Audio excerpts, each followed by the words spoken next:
Thank you. Good evening, everyone. Welcome to the regular meeting for Lacombe City Council on Monday, June 22nd.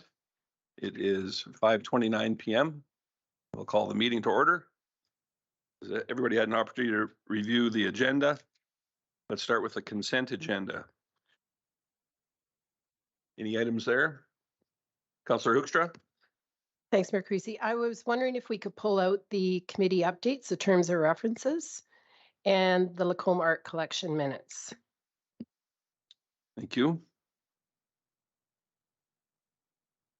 Perhaps while we're at it, can we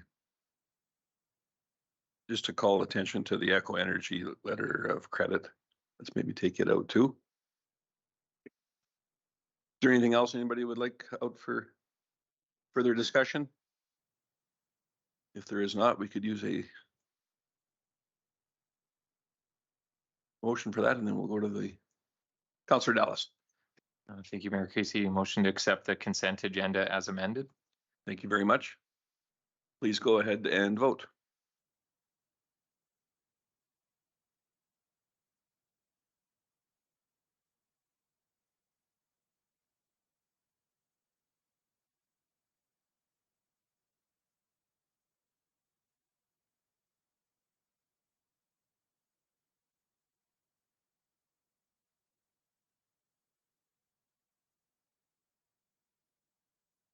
Sorry, anything with the full agenda rather?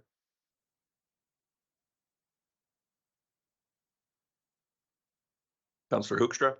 Thanks, Mayor Creasy. I move that we accept the full agenda as amended. Thank you. One last chance, anything for anybody additions? Please go ahead and vote.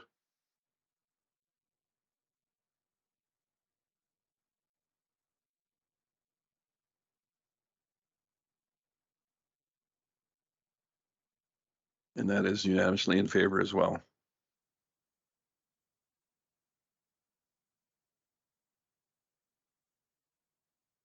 One information item, Councillor Ross called me earlier and he was detained for a bit and intends to join us as soon as he can, likely around 6 p.m. he said. So that is why there's an empty seat. Councillor Hoekstra, the first item that you wanted to discuss on the consent agenda, please. Thanks, Mayor Creasy. I just was pulling it out because I wondered, is this usual practice that we set the term of reference and that the committee doesn't get to see it before it's approved, just to have their input? I was just curious whether these two committees would want to see them before and have input.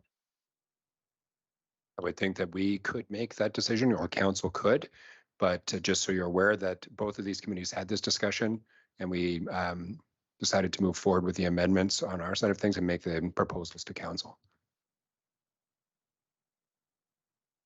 Satisfied with that explanation, Councillor Hoekstra? I think that's an interesting point. I don't believe that in the past we have necessarily specifically sought acceptance from various boards. However, we're certainly open to hearing should they have any adjustments for us to consider. Councillor Hoekstra?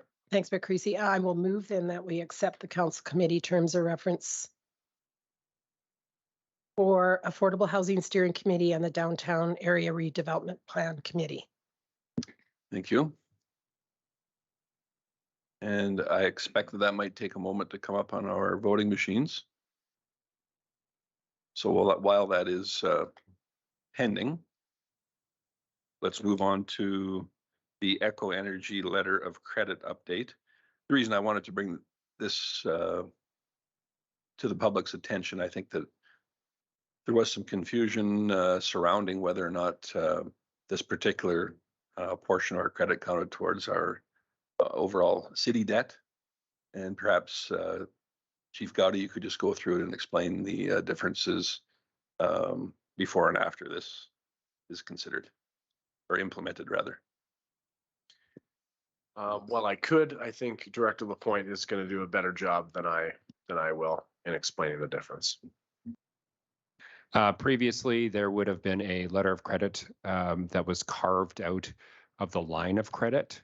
And of course, the line of credit does impact debt ratios for the city.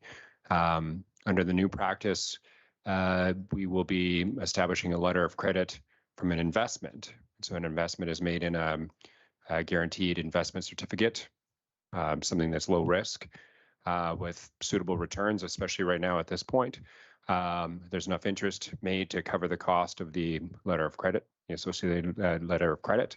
And ultimately, there's no impact to the city's debt ratios at this point afterwards. So it is an improved process for us, and it increases the ability for ECHO to grow as everybody wishes. Very good. And one interesting point with that I don't know that I fully appreciated. I was under the impression that this was a date-specific term of credit for so-called new customers to a utility service. In this case, ECHO through Utilicorp, I believe it is. Utility net, rather. Thank you. However, this really does not expire. It continually grows according to the customer base. Is that correct? Yes, the customer base and the price of energy as well. So as the price of energy rises, the letter of credit will expand at that point as well. So of course, we're at record highs at this point. And those are why that number is growing exponentially at this point. But the growth has been great as well. Okay, I appreciate going over that. I think it's important for people in the community to fully understand how that utility operates, and that by us providing this letter of credit to ECHO Energy, it does not have a negative impact on city operations. In fact, quite the opposite. And once again, hopefully more people hear about it and sign on for the services that are provided through ECHO Energy. Very good. The original motion that was called by Councillor Hoekstra is ready for consideration. It's up on the board now. Please go ahead and vote.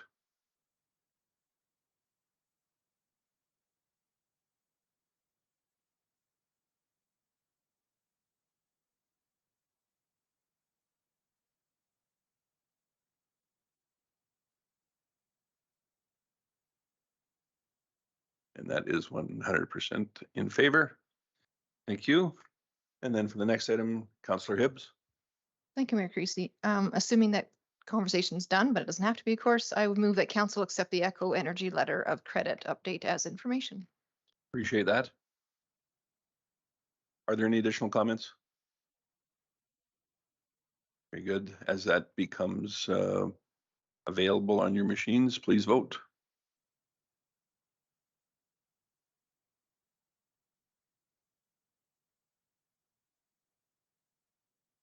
And while IT is busily putting that together for our consideration, Councillor Hoekstra, could you move on to the art collection as well?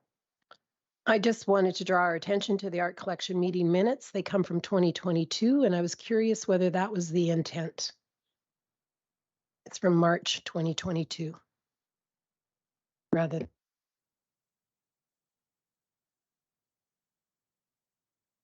That'll be an interesting one. I expect that was probably a PDF glitch, but thank you for noticing the precise date on there. Coordinator Bellabono.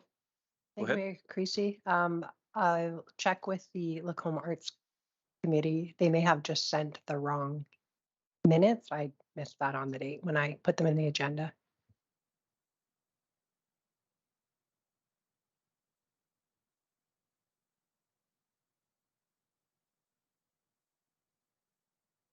So then they'll be updated and we'll include those in the next meeting. Very good. Is there a representative there?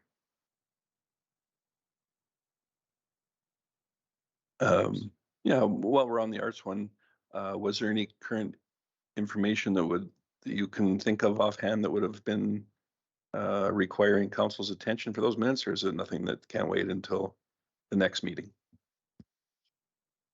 I can't think of anything. I did report on our most recent meeting within my report to council. There's a few bits of information in there that might be of interest, but otherwise I can't think of anything from the previous minutes that would be anything outstanding. Very good. So we have our Echo Energy motion available for voting. And I see no lights on, so please go ahead and vote.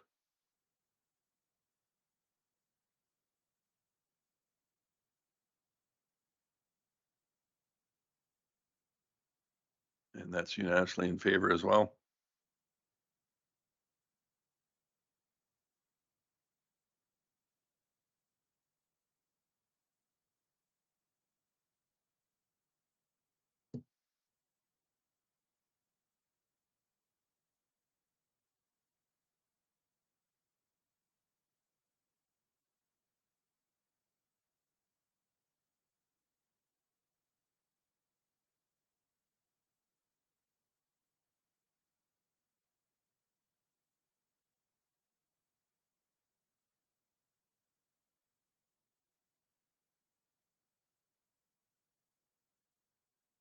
So we've got a presentation from the Lacoma District Chamber of Commerce.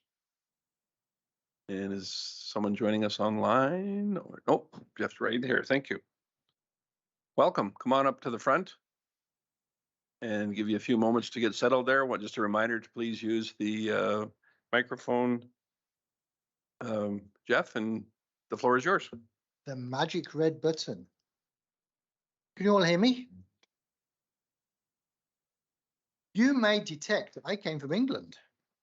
I do have a slight accent. Well, thank you, Mayor Creasy. Thank you, councillors. Thank you to staff for listening to the presentation from the Chamber of Commerce.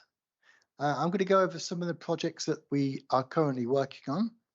And then I've got a few items where I'm not asking for direct requests or answers today, but there's a few things in the future that hopefully that we can work together on. The Chamber of Commerce, 1924 something was established. So next year is 100 years of our Chamber of Commerce.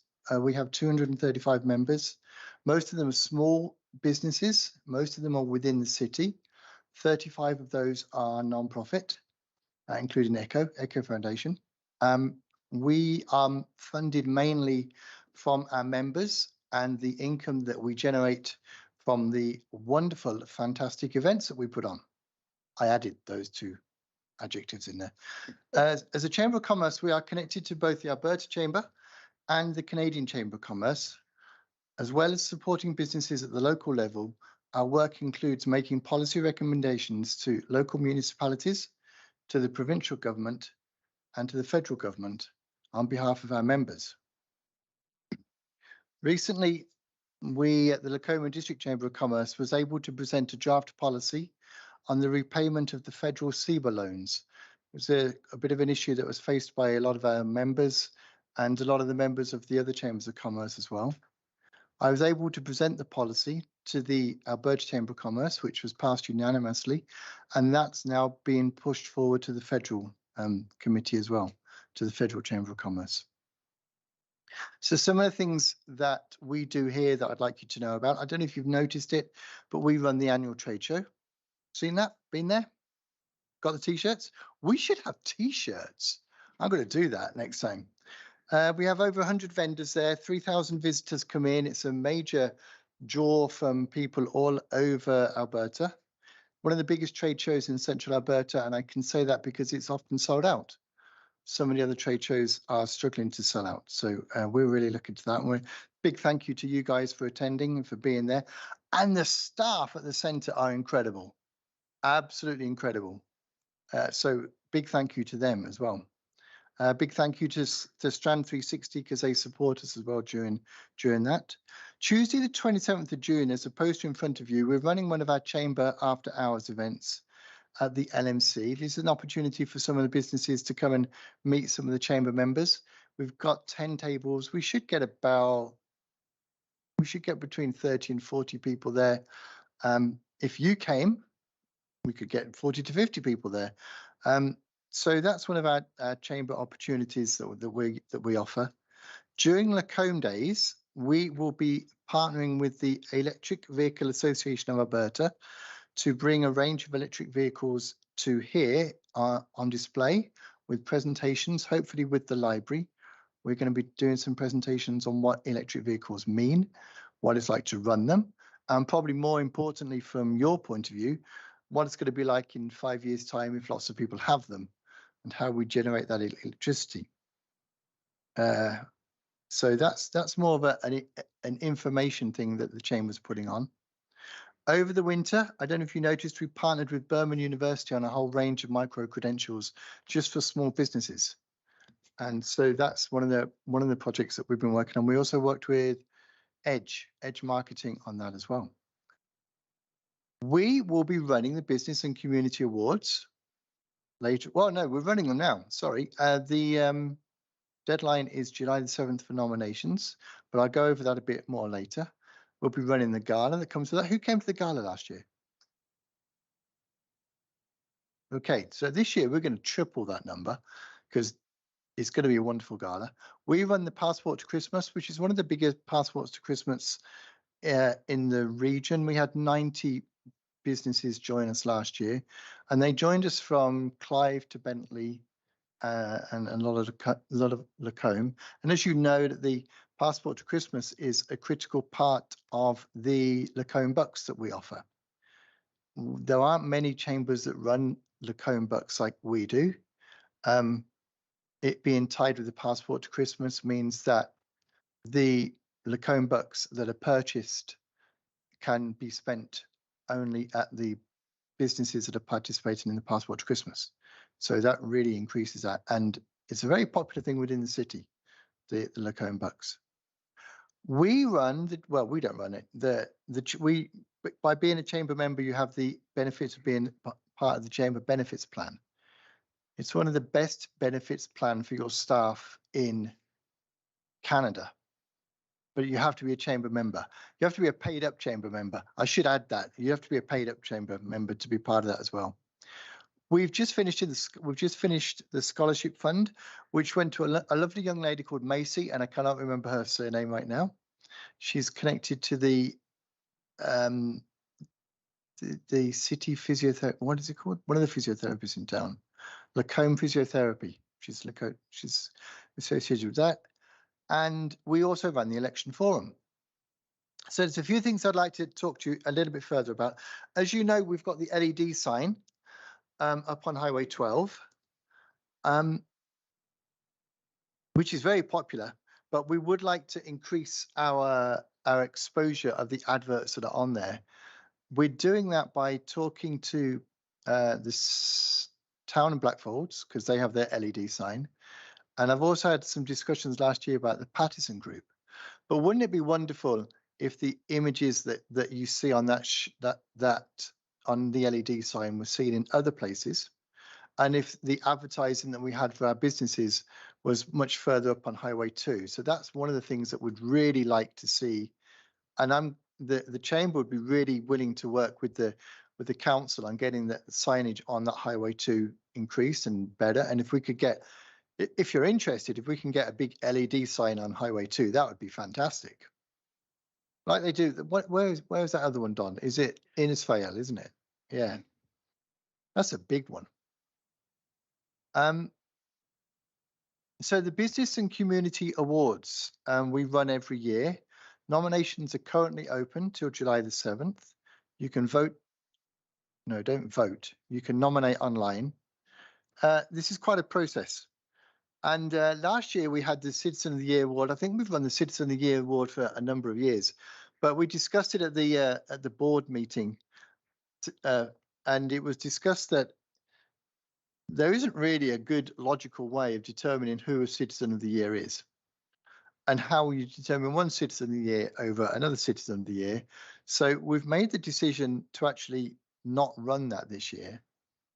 The categories we've got this year are young entrepreneur, new business, home-based business, small business, that's 10 employees or less, large business, farm family, that's actually being run by the county, Lacombe County, the not-for-profit, People's Choice for Customer Service, the Indigenous Business Award, and the Best Business in Bentley, Clive, and Eckville.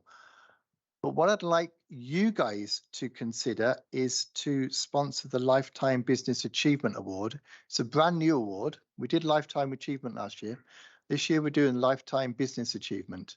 So basically that's where we would get to celebrate some of the entrepreneurs and the business leaders that have been around for well, a lot longer than I have. There's a lot here in the city. And if you could consider that, that'd be great. We'll do the work. We'll work out the criteria. We can work with you if you like, and we can work out the process and the matrix to get the voting done. But if that was something you'd be interested in, would love to do that with you. Changing gears, probably a question for Matt. Later in the year, I'm going to be discussing the parking opportunities for the trade show. So during the trade show, I noticed that about half of the car park was filled up with my vendors. So I'm going to try and move those vendors out somewhere where it's more appropriate for them to be during the trade show, which allows more of the people to come in to the car parking. So we need to discuss about where that would be and how we'd manage to get it there, and the carrots and the sticks that I need to do to get the vendors to come and do that. One of the things that was noticed is at the arena, Wi-Fi was fantastic, but a secure Wi-Fi would be wonderful as well. So that would be like a password protected one, because so many people were coming to the trade show with their what are they called? So their payment machines, and they needed, sorry? Yeah, they're squares, and they needed a secure password, but we can discuss that. That's it. That's the Lacombe Chamber in a nutshell. Do you have any questions? I do have one, Jeff. I guess I ran into our Lieutenant Governor, the Honorable Salma Lakhani, at the Emerald Awards last week, and she had said that she was impressed with the efforts put forward from Chambers of Commerce and the big event that was on in Red Deer last Wednesday. And I was just wondering what your impressions were from the Lacombe contingent side, how that went. I haven't heard back. I haven't heard back from them. But no, I can't really comment on that because no one's given me any feedback on that. Okay, so that was just for board individuals, not for executive then? Do you know, a lot of the chambers attended because it was the big business one, wasn't it? I just didn't get around to attending, but a lot of the other executives did. Okay, no, I just thought because it was a regional in nature, I just assumed. Okay, fair enough. Councillor Gullickson. Thank you, Mayor Creasy. Yeah, thank you for the presentation. Just an update. Could you give us an update on the new board or new chair of the board and so on, and that structure of that, please? So the process is like any non-profit. The members vote the members vote on the board, and the board then elects the president and vice president. And we've got Mike Williams is our president this year. Let me get this right. See if I can get this right. Mike Williams is from Western Business, from the Western Business. I can't remember the name of the company. He's the chair. Mike Thibault from Joe Social Media is vice chair. Danny is second vice chair. That's Danny from Lifelong Learning. And Eva, who works from here, Eva Post, she is the treasurer. And Dan Limes has moved into past president.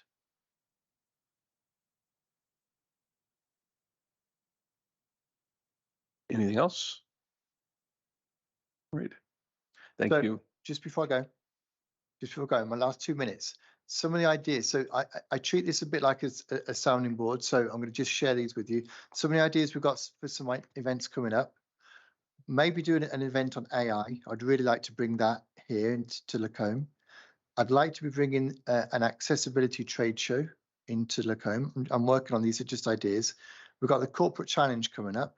There's a program for women entrepreneurs that I'm working on. And my mission is to try and get us 300 members this year. So lots going on. Thank you for your time, guys. Thank you.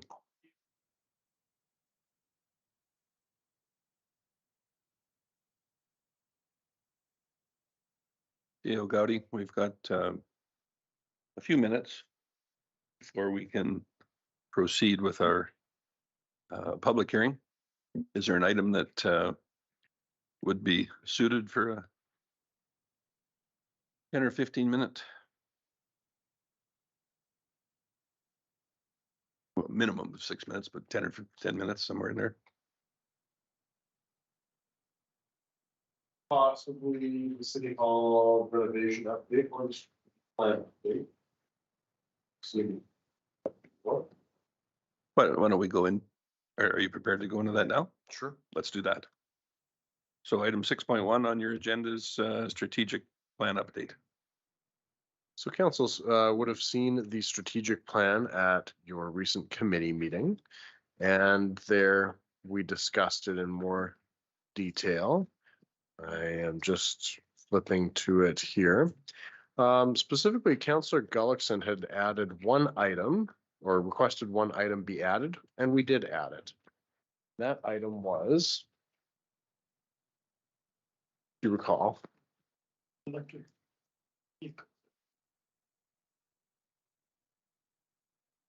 Highway signage, yes, highway signage was the one. Which. Thank you, Councillor Hibbs. And so that has been added. We've got it there on page 4 at the bottom. Enhanced highway signage for Lacombe. And of course, there's been no action to date, and we're proposing that as a 2024 work plan item. And you heard of it here this evening.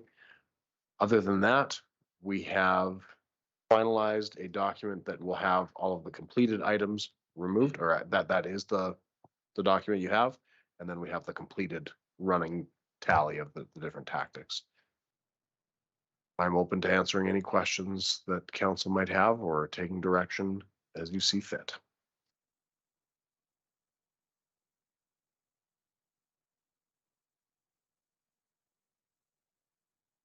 Because there was an item of signage in there, perhaps let's make the chamber aware of the sign issue on Highway 2 that was brought before council too, that might not have worked through the mill yet. So nice to keep them in the loop so that they can perhaps team up with that outfit depending on whether or not they're going to be doing it digital or otherwise. So we will make sure that they are aware of the work. thank you. Councillor Dallas. Thank you, Mayor Casey.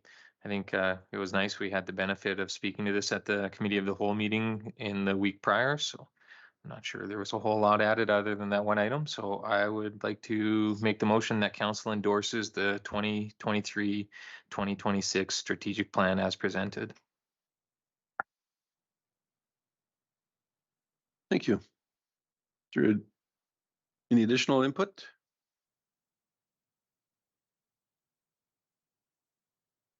Seeing none, we can go ahead and vote, please.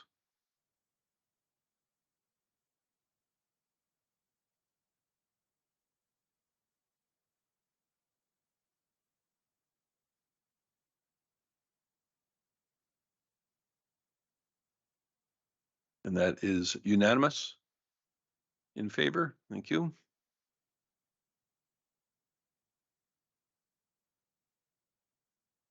T.O. Gowdy?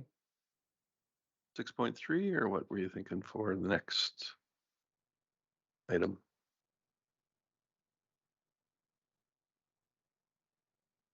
Something short. Yes or no?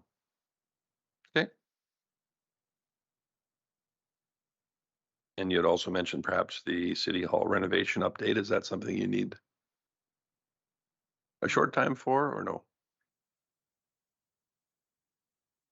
You can, I just, the public hearing is at 6 o'clock. correct? Yep, I you got don't- 3 minutes. I don't think I can. 3 minutes. We can just, Okay, I can go through it. That would be fine. If you're right. prepared, No, that's all I was getting is that that's it. legally, we're not allowed to start prior to 6 o'clock, but we can start after 6 PM. So if I move to the item related to City Hall, the City Hall renovation, Director Pichet helped me put this together. Essentially, the executive summary highlights it best. We did pre-qualify contractors. We met with 3 contractors. We received 3 submissions for proposals. They were all substantially over budget, about 50% higher than the budgeted price. And the accommodation strategies that we had really hoped for some creative solutions to providing service during the renovation were underwhelming. So what we'd like to do is actually develop that accommodation strategy in-house ourselves, come back to council with a price for that accommodation strategy and this updated pricing that we've received for the project itself, and have you consider the project on its own. You may recall, originally this renovation was 250,000. Then it became 450,000, and now I think it's going to be 1 point something million.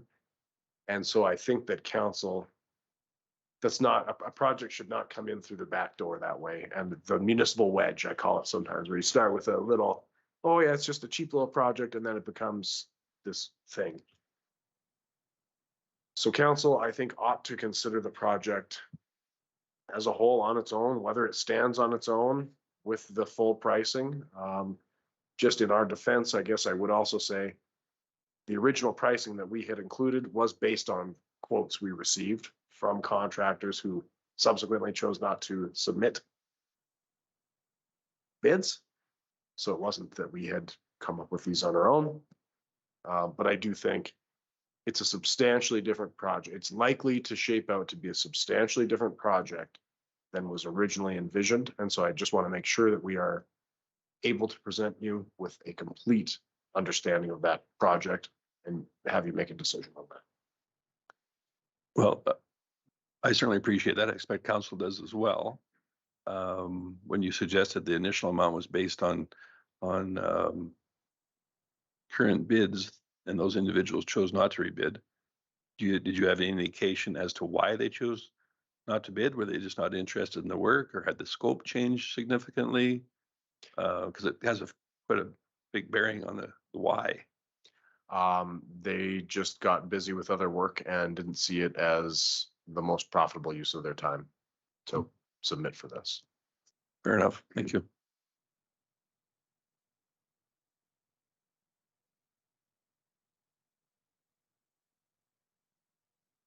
Councillor Connaught, go ahead. Thank you, Mayor Christie. Sorry, just for my own clarification, I see that the available approved budget was 455 and the submissions range from 630 to 750. I thought you said 1 point something or other. I'm confused. Where did that number come from? I suspect that that will be the final price, that if you want to move ahead with the project, you will be looking at that $650,000 for the renovation, and you'll be looking at a few $100,000 probably for an offsite accommodation strategy. Thank you for bringing that forward as well. I think that was perhaps an expectation from council, but certainly from administration to start with, is there was going to be some realistic allowances for that accommodation in those quotes, and I would suggest there was not. No, largely the accommodation strategies were the city can use its other buildings and work from home to, provide those services. And I think that from a staffing standpoint, having a continuous work from home for several months in a row is going to be difficult to accommodate.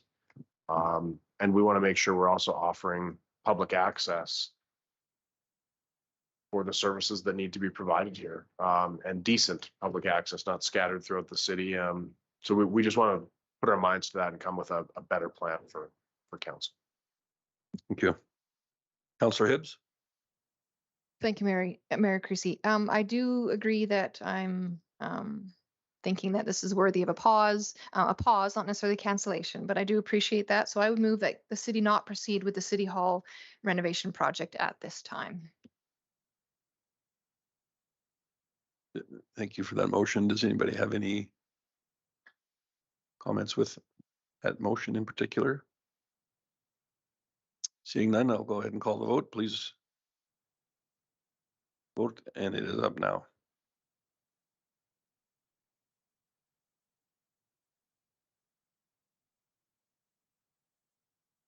Thank you. That is unanimously in favor for not proceeding. There was, I think, an expectation of something else. Councillor Connick? Thank you, Mayor Creasy. I would so move that council direct administration to develop an accommodation strategy using internal staff for presentation at the August 28th, 2023 council meeting. Thank you.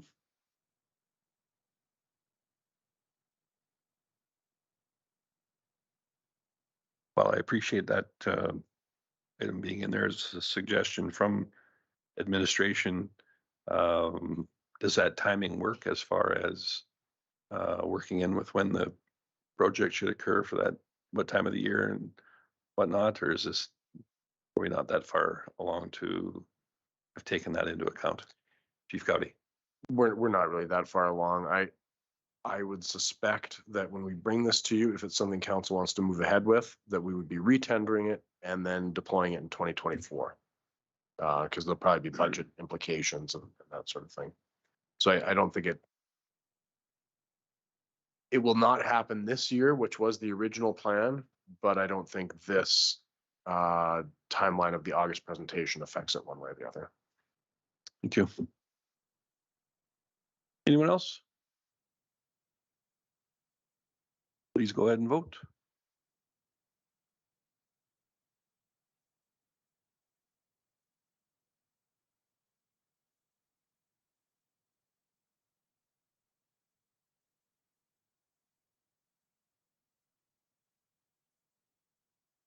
That is unanimously in favor as well.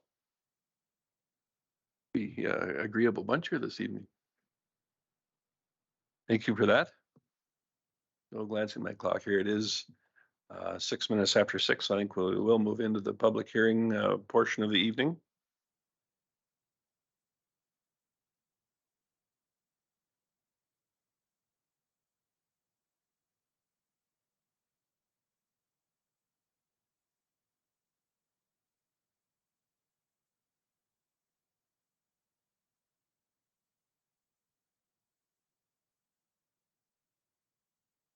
So item 5.1 slated for 6 p.m.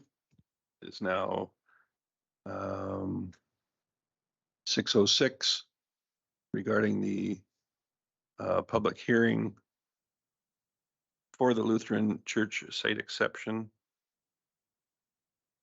As mayor, I declare that the statutory public hearing for bylaw 400.46 is now open, and this hearing is held pursuant to sections 7, 8, 230, 606, 640, and 692 of the Municipal Government Act 2000 as amended, and request our legislative coordinator to confirm the purpose of this public hearing and that the statutory public hearing notice was in fact advertised in the local newspaper, and that any written submissions received and not included in the public hearing agenda package are read into the record. Thank you, Mayor Creasy and Council. The purpose of the public hearing is to allow the general public to provide input to the proposed amending bylaw 400.46, given first reading May 8th, 2023. Bylaw 400.46 proposes to amend the land use bylaw 400. If approved, bylaw 400.46 will allow as a discretionary use a place of worship, a church at 8 4013 53rd Avenue, legally described as Lot 12, Block 3, Plan 1720620 in the Light Industrial District I-1. Per Section 606 of the MGA, requirements for advertising, a public hearing notice was advertised as shown on page 58 of the agenda in the Lacombe Express Thursday, May 25th, 2023, and Thursday, June 1st, 2023. Mayor Creasy and Council, I have one written submission that was received and will be read into the record now. The letter is from Trinity Lutheran Church, Lacombe. It is to whom it may concern. Trinity Lutheran Church, Lacombe has operated a church in Lacombe since 1959. We celebrated our 60th anniversary in September of 2019 with many members attending. We have had different homes over these years, either renting or owning the building. The last building that was owned was on the C&E Trail, purchased the former Baptist Church. We had this building for several years, but as our congregation aged and died, the responsibility for a building was too great for us to handle. Thus, we sold this building to the Lacombe Performing Arts. We were happy to assist this group in finding a home for them to operate the Fine Arts program in Lacombe. This left Trinity with no home, and then COVID hit. Trinity has survived, and we were thrilled to learn that Bay number 8 was available for rent when the dance studio left. This building is exactly what our aging senior members were looking for. 1, smaller building, no maintenance. 2, one level, no steps or stairs. 3, paved parking lot, snow removal looking after. 4, we don't have to work around another church's schedule. 5, this is Trinity's home and we can make it feel like it is ours. 6, we offer church services, Bible studies, women's group meetings. These can be held in daylight hours for our seniors. We signed a 3-year lease with 125945 Alberta Ltd. starting June 1st, 2021. We have maintained our congregation and have several guests join us on Sundays for worship. We are in the process of getting a permanent part-time pastor for Trinity. We would really like to have a Lutheran church in Lacombe so that our senior members and friends do not have to travel out of the city to go to church services. We would greatly appreciate your consideration to rezone this property so that we can continue to lease this building. We can then get a permit to operate a church. Yours very truly, Trinity Lutheran Church, Lacombe Congregation. Mayor Creasy and Council, there's been one registration from our members of the public to speak this evening. Thank you very much. Just want to remind all persons giving oral presentations this evening are to clearly state their name, and presentations are to be brief and to the point. The order of the statutory public hearing presentation will be as follows.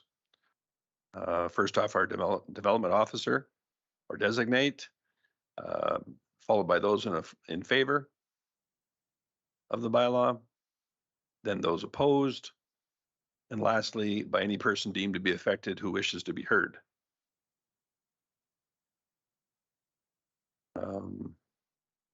Senior Development Officer, McLaughlin. You are Development Officer. The floor is yours. Good evening, members of council. As mentioned, I am here to present to you an application that we've received to allow as a discretionary use a place of worship at number 8, 4013 53rd Avenue, and it is zoned light industrial. Currently, the subject site has one building which contains several uses and businesses, and the church is already existing in this location, as mentioned in the letter read by the legislative coordinator since 2021. The proposed bylaw amendment would limit the place of worship to the subject site anywhere on the property if you choose to approve it this evening. So a little bit of background has already been provided. However, the Trinity Lutheran Church, as mentioned, has been here since 2021 without realizing that the property did not have the proper zoning in place for a place of worship, as it is an industrial property. We have been working with Trinity Lutheran since February 2023 to bring this application forward to council. As mentioned, they did previously occupy 5227 C&E Trail, which is now home of the Lacombe Performing Arts Center. They chose to sell this building due to their declining congregation size, the required maintenance on the building, and accessibility issues, and have signed a lease for the property today as it meets their needs for their congregation. In regards to the suitability of the site, the first analysis is in regards to parking. So this is something you may seem familiar to you, as this was also presented when a proposed daycare application was brought forward for the same property just a month or so ago. So in regards to the parking calculations, there are a total of 45 parking stalls required for the units which are currently occupying this building. So we have Strand 360, which is a media manufacturing printing type of business. We have Eastside Eatery. There is a vacant unit, the proposed daycare, which has not started any type of construction or applied for permits, but they do have that approval for the site exception in place, and then the proposed place of worship. So the 45 stalls is based on those uses. The total required or the total provided parking stalls is 42. So potentially it ends up in a variance of 3 parking stalls based on these uses. However, we do expect that the parking demand times of the church is going to vary from the parking demand times of the businesses which are currently on the site.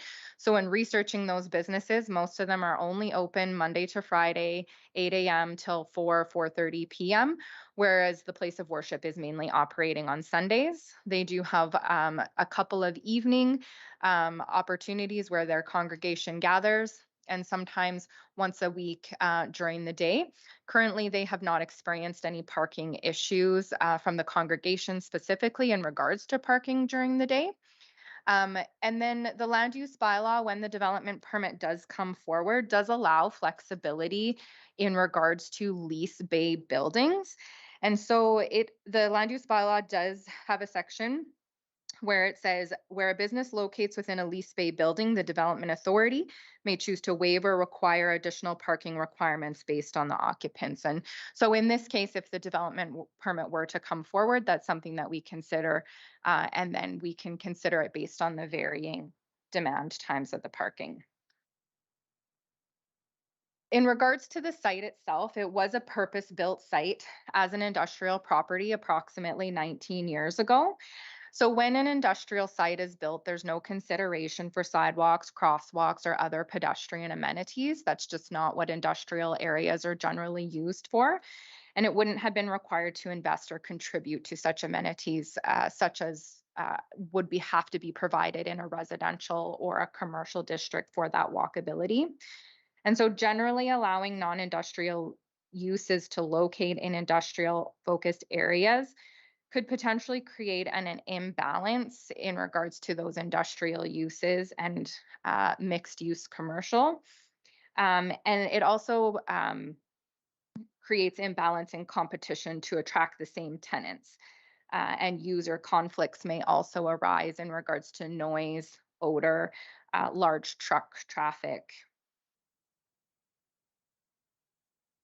So when it comes to industrial lands, ensuring an available supply of zoned serviced industrial land also forms part of an economic development strategy for any community seeking to attract a diverse tax and employment base. So when we look at our land use bylaw map, it's a little bit difficult to see, but a lot of the gray area is the only industrial lands in Lacombe, and it is purposely zoned in these areas and purposely built for, as mentioned, the large truck traffic and compatible uses in regards to noise and other industrial businesses impacting one another. However, when it comes to this place of worship specifically, we do recognize that it has been operating here for 2 years without any conflicts or complaints. The likelihood of future conflicts is also small based on the number of the congregation who attend the site and the hours of operation that the congregation attends the property versus the existing businesses. Also, in regards to the church activities, they don't have outdoor activities, so any type of noise or dust is unlikely to impact them, and vice versa, where they are not going to have an impact on the industrial uses in the property either. We also want to recognize that there are limited land use districts where places of worship are allowed. So the three main districts where they are either permitted or discretionary is the Berman University District, the Community Services District, or the Direct Control 1 District. So this is only 3 districts out of all of our land use districts where a place of worship can make an application for a development permit. I will note that R1 and R2 districts, so our lighter residential, do allow places of worship, but those are places of worship were pre-existing. So they've been in the community for a long time. They are allowed to remain there. And if they needed to make any updates or renovations, or if it were to have an unfortunate accident and they would have to rebuild, then there are provisions for that, but they are not allowed new in an R1 or an R2 district. So this is where we are limited in the land use bylaw. So when it comes to churches, as mentioned and seen with Trinity Lutheran, congregations are changing over time, and we believe that flexibility in location is necessary. And so back in the 19th and early 20th centuries, churches were the hub of social life, typically located in the downtowns of communities, and they provided more than just church services. They provided social services, education, health, and entertainment. And so this trend can be seen on a map that's provided in your agenda package, with 8 of the 15 known church locations being located in the downtown or the greater downtown area. So there is that cluster which follows this trend. However, diversity and choice of religion has increased, and it often leads to smaller places of worship, as we can see with Trinity Lutheran. And so while prioritizing industrial land for industrial uses will prevent any short supply of industrial land, it's equally important to provide opportunity for other uses which might be lacking in land use choice. So there are a couple of other places of worship that we wanted to bring to attention as a small comparison in regards to the proposed location. And so these comparisons are location based. And so while they do have the proper zoning in place, they do have similarities in regards to the surrounding areas in terms of the land use function. And have been able to also manage and prevent land use conflicts. So we have site number 1, which is the Wolf Creek Community Church, and it is located on Highway 12, and it's zoned in a commercial zoning so far. So that's in the pink, somewhat in the middle towards the top of the screen or to the top of the map. And so this site is located on Highway 12, which is a heavily trafficked highway. It also has the commercial use of RV sales and service on the property. So it is a mixed use property also. And it is located on Wolf Creek Drive as well, only 300 meters from our subject site. And then sites number 2 and 3 are the Kingdom Hall of Jehovah's Witnesses and the Redeemer United Reformed Church. So these do have a proper community services zoning in place, but as you can see, they're shown in blue in the left-hand corner of the map. They are directly across the street from light industrial properties. So they do have that similar location in regards to adjacent lands. And that industrial land includes Downton's Transport, an RV parts and service business, a machine shop, and an auto wrecker. Now, these sites were purpose-built as churches with the proper zoning in place. And so while they aren't 100% comparable, they do have those similarities. So in regards to the MDP, there is an objective that the city supports the development and range of community services. And so when we're talking about community services in the MDP, it really talks a lot about school sites, and those are designated in our community and in our neighborhoods. However, they places of worship aren't necessarily mentioned, and they are also an amenity to the community. And so we should be receptive to considering other proposals for like locations of places of worship if they are seen compatible within a specific area. In terms of the land use bylaw, as mentioned, it is located along Wolf Creek Drive, but it is addressed off of 53rd Avenue. So the place of worship occupies 1,200 square feet, which is previously occupied by a dance studio. The front parking lot is paved and there is a gravel parking lot at the rear. And as mentioned, the building does have several other commercial type uses. And so that shared on-site parking is part of the use of the property. And then the majority of the surrounding parcels are light industrial with the exception of the Lacombe Police Service, which is located just to the north. And so as mentioned, the Lutheran Church has been operating without complaints for over 2 years in the location. And so based on the absence of known conflicts at the site and the limited number of locations where place of worship can locate, and the need to reflect changing trends in church sizes and needs, administration is supportive of the proposed amendment to allow a place of worship in this location. Property owners within 60 meters of the site were notified, so 7 letters were sent out to property owners. And it was also posted in the Lacombe Express and on the City of Lacombe website, and we did not receive any feedback on the proposal. So we do recommend that council give second reading to bylaw 400.46 as presented, and also give third reading to bylaw 400.46 as presented. Thank you. Thank you. Ms. McLaughlin, appreciate that. Now an opportunity for those to speak on this bylaw, starting with those in favor. Is there anyone that would care to speak now?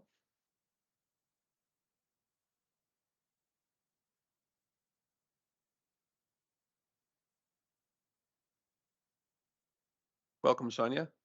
Once you've got your papers in order there, just a reminder to use the microphone and state your name before you start.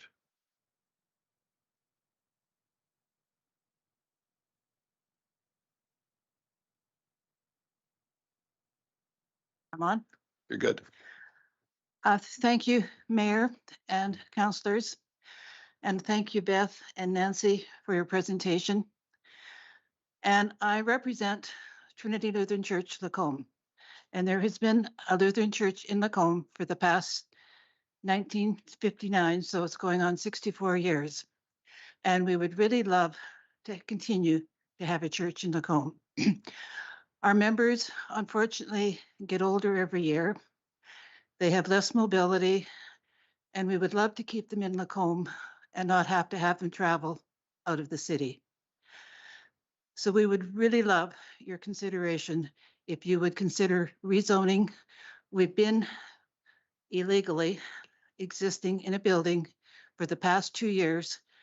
Unfortunately, the realtors did not do their due diligence when they told us about this, but it is a great place and we really love it there. And we just love to stay. So if it's in your hearts for us, please consider letting us stay. Thank you. Thank you. For the record, that is Mrs. Twite, Sonia Twite speaking in consideration of her hearing issues. I'm not going to hold that against you, so thank you. Anyone else wishing to speak in favor of bylaw 400.46?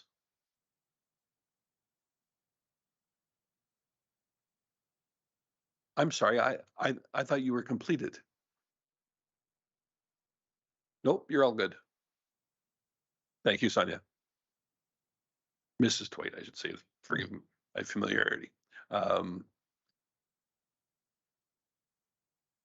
and final call for individuals who choose to speak in favor of bylaw 400.46. I see none, so I would ask for anyone choosing to speak in opposition to bylaws 400.46. Now is your opportunity to do so.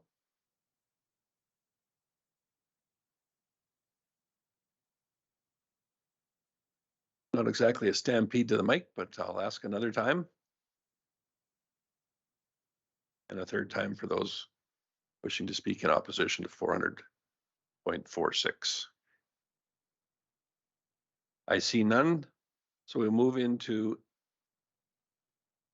any person deemed to be affected and who wishes to be heard.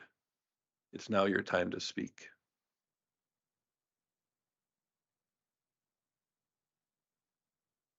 A second call. Anyone deemed affected? And a third. An equal number. I will go ahead and declare that the public hearing for bylaw 400.46 to be closed at 6:29 p.m.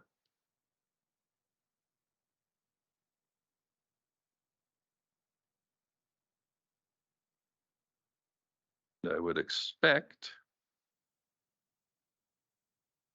that the next item up happens to be item 6.2 in our request for decision.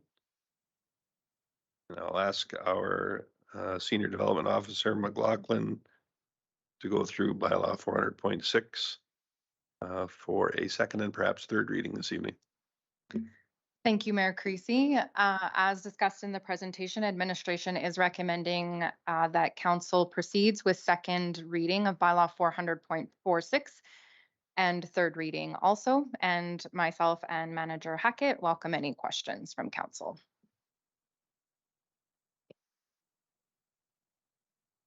Not seeing a bunch of lights on.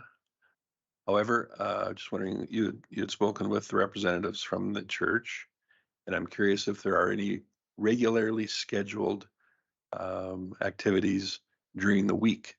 The reason I ask is that parking seemed to be a little bit of an issue, and I just wondered where we're at in that discussion. Thank you, Mayor Creasy. So in our conversations with Trinity Lutheran Church, they indicated to us that their Sunday services are Sunday mornings at 11 a.m. They also hold a once a week afternoon gathering from 1 to 3 p.m. I believe that day varies from my understanding, and then occasional evenings at 7 p.m. So they've indicated that those are their main times of occupying the space. They do not hold any type of weddings or anything like that at this facility. So it is just church use for those three main activities. Thank you. That's the reason I ask is in a primarily business area, I would suggest that the opportunity for conflict here, especially with parking, is relatively minor. Is that a fair assessment? Yes, Mayor Creasy, that's fair. Councillor Dallas? Thank you, Mayor Creasy. I guess I don't really have any questions. I am not against this use at this time. I think people in attendance from the Lutheran Church should be grateful for the city staff support and hard work in finding a way to build a case to remain in their current home.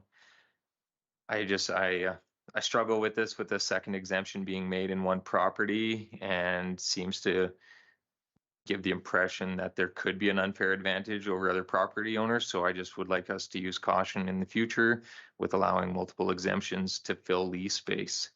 And I also would like to thank the people who came from the Lutheran Church to take the time to attend this public hearing, and not just property owners. So thank you. Councillor Gullickson? Thank you, Mayor Creasy. I'd like to just thank you for addressing that parking issue. That was my concern also. And I think it's going to not be an issue. I would like to make the motion that council gives second reading to bylaw 400.46 as presented. Thank you. And Councillor Hibbs? Thank you, Mayor Creasy. Yeah, I just wanted to make just a couple comments. I totally appreciate the concern about needing to protect this area as it's zoned. However, I understand that this is a space that feels quite appropriate for this church, and also given the inventory that might be in Lacombe, I can appreciate that would have been difficult to find.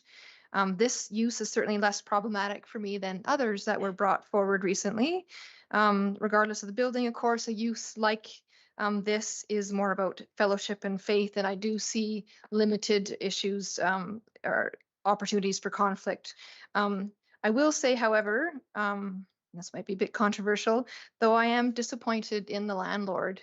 This is again another situation, and not just this landlord, but this is happening regularly, where you have somebody who has a property and just wants to fill it, and they don't seem to really understand or prioritize the fact that the use doesn't meet what that area is zoned for. And I won't go as far as to say something a little stronger, but I'm definitely thinking that I think that property owners need to be better about this, because it's not a good look. So I just want to make that comment, because I feel really bad for the congregation to be put in a situation like that. I heard the presenter earlier speaking on behalf of Lutheran Church saying that they, were there illegally, and what an uncomfortable situation to be for a house of worship, essentially, right? So I'm sorry about that. And I will be voting in favor.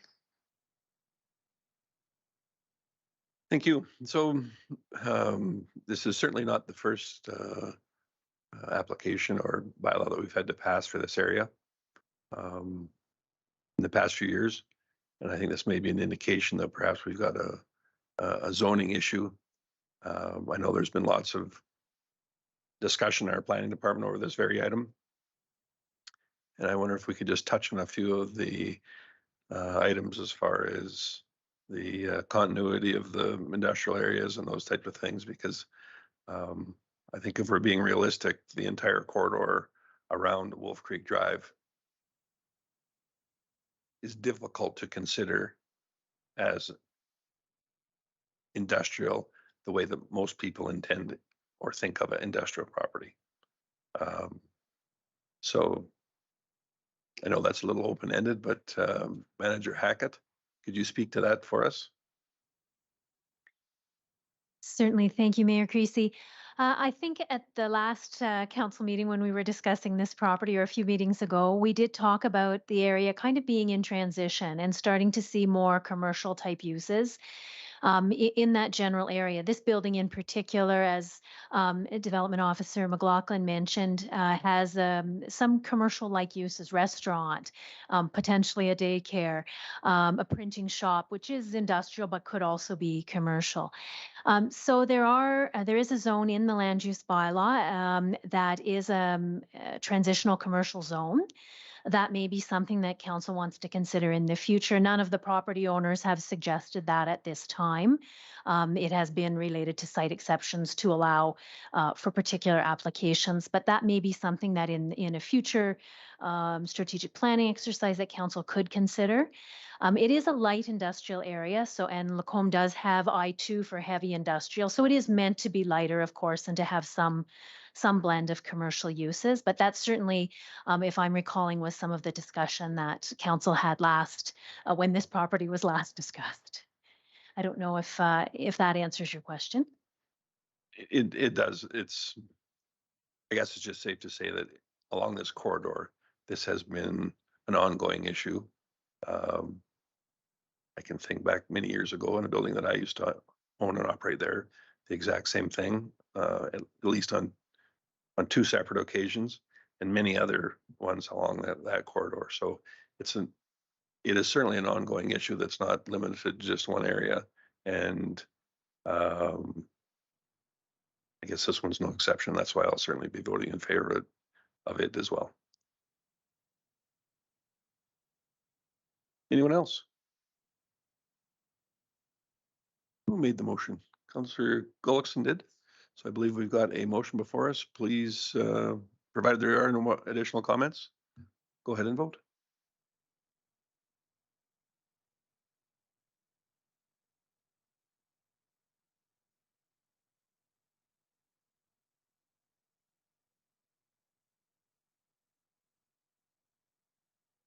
Just breathe a sigh of relief with second reading being 100% in favor of. And do we have any appetite for additional? Councillor Hoekstra, please go ahead. Thanks, Mayor Creasy. I will make that motion, and then I have one comment that I just came to my mind. That council give third reading to bylaw 400.46 as presented. And just to confirm, I thought someone said rezoning. This is not a rezoning. This is a bylaw, or this is a site exception, correct? It's not rezoned. Correct. That's correct. Okay.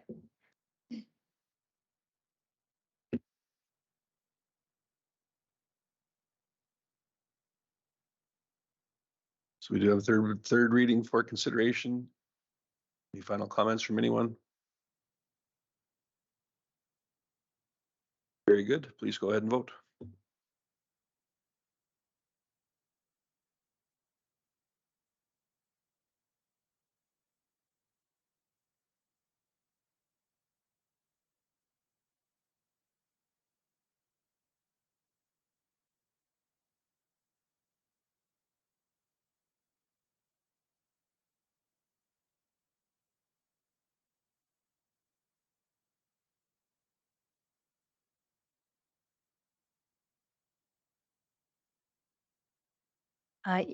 Yes, Mayor Creasy? Thank you.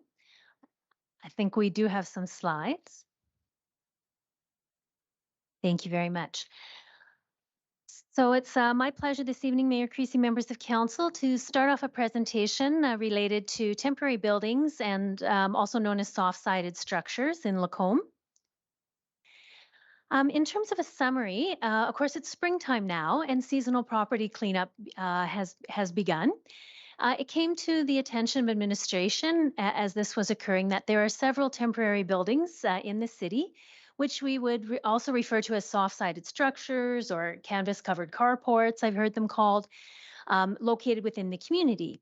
And this topic requires some attention because these structures are actually prohibited in residential areas in the land use bylaw. So they are allowed in industrial and commercial districts, but not in residential areas. And so we were seeing more and more in residential areas.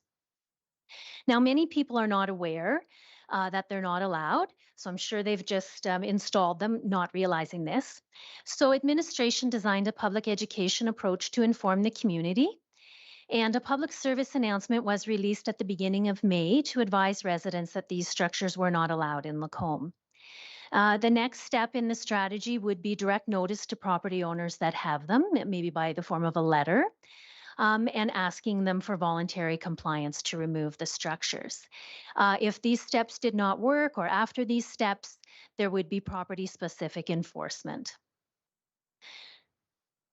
But before doing that, before taking those next steps or beginning a formal enforcement process, council is being asked for some direction on possible options this evening around enforcement or maybe even land use bylaw amendments.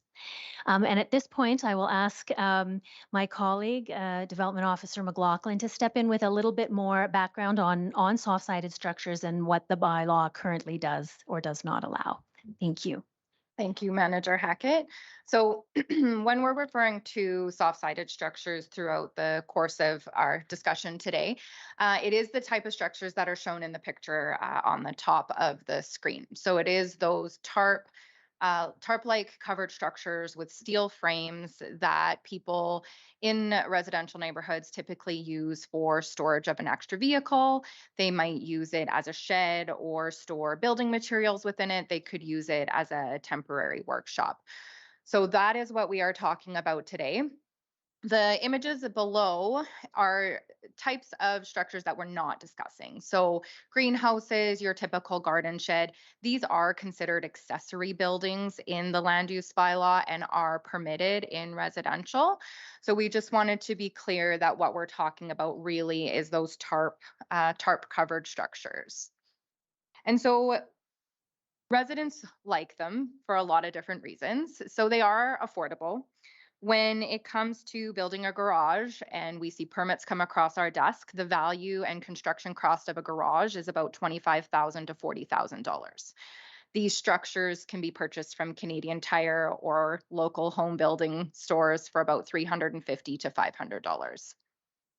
There's no permit costs associated with them because they're not allowed. So people just aren't applying for them, whereas a garage does have a permit fee attached to it. They're easy to build.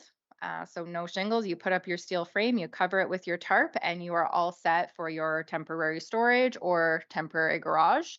So it allows that quick install for something who you see a storm is going to be coming. We know there's hail. So maybe people quickly go out and purchase one and put one up on their property. So it protects those vehicles and items of value on their property. They double as a carport or shed for general storage. Some properties might not have room to install a garage on their property. So there are limitations in the land use bylaw in regards to the setbacks and the placement of an actual constructed permanent garage structure. That might be a tenant who is using it for temporary storage and they're just renting the property. And so they're not going to invest in the garage. Or if it is a rental property, the property owner might not want to invest in a garage either. And if somebody moves, they can take these structures with them. So lots of reasons why we see them around the community. And so when it comes to the concerns of these types of structures and the discussion, part of the discussion today, and the reason they're not permitted in residential areas is because often they do become dilapidated or in a state of disrepair. So the tarp might be ripped, flapping in the wind. They become faded or damaged due to weather conditions. If we do have a substantial amount of snow, they might collapse and bend the steel posts, and now they're no longer standing in a nice looking way. And they're not really intended or designed to stand up for multiple years. So they are portable, they are temporary, meant to be something that is temporary storage on a property. They can also be a safety concern. So as mentioned, due to high winds or collapsing under snow loads, and generally they do not comply with the National Building Code. And usually it does have to do with that snow loading, as they can't handle the snow loads we have in our area. They may not respect side and rear yard setbacks. So because people are putting them up, it's likely a lot of them are pushed up right against somebody's fence. So it could end up in drainage problems to the neighboring properties because they are so close to property lines. It also could impact privacy and shade or emergency access to neighboring properties. They're also not taxed assessed or may not be a liability insured.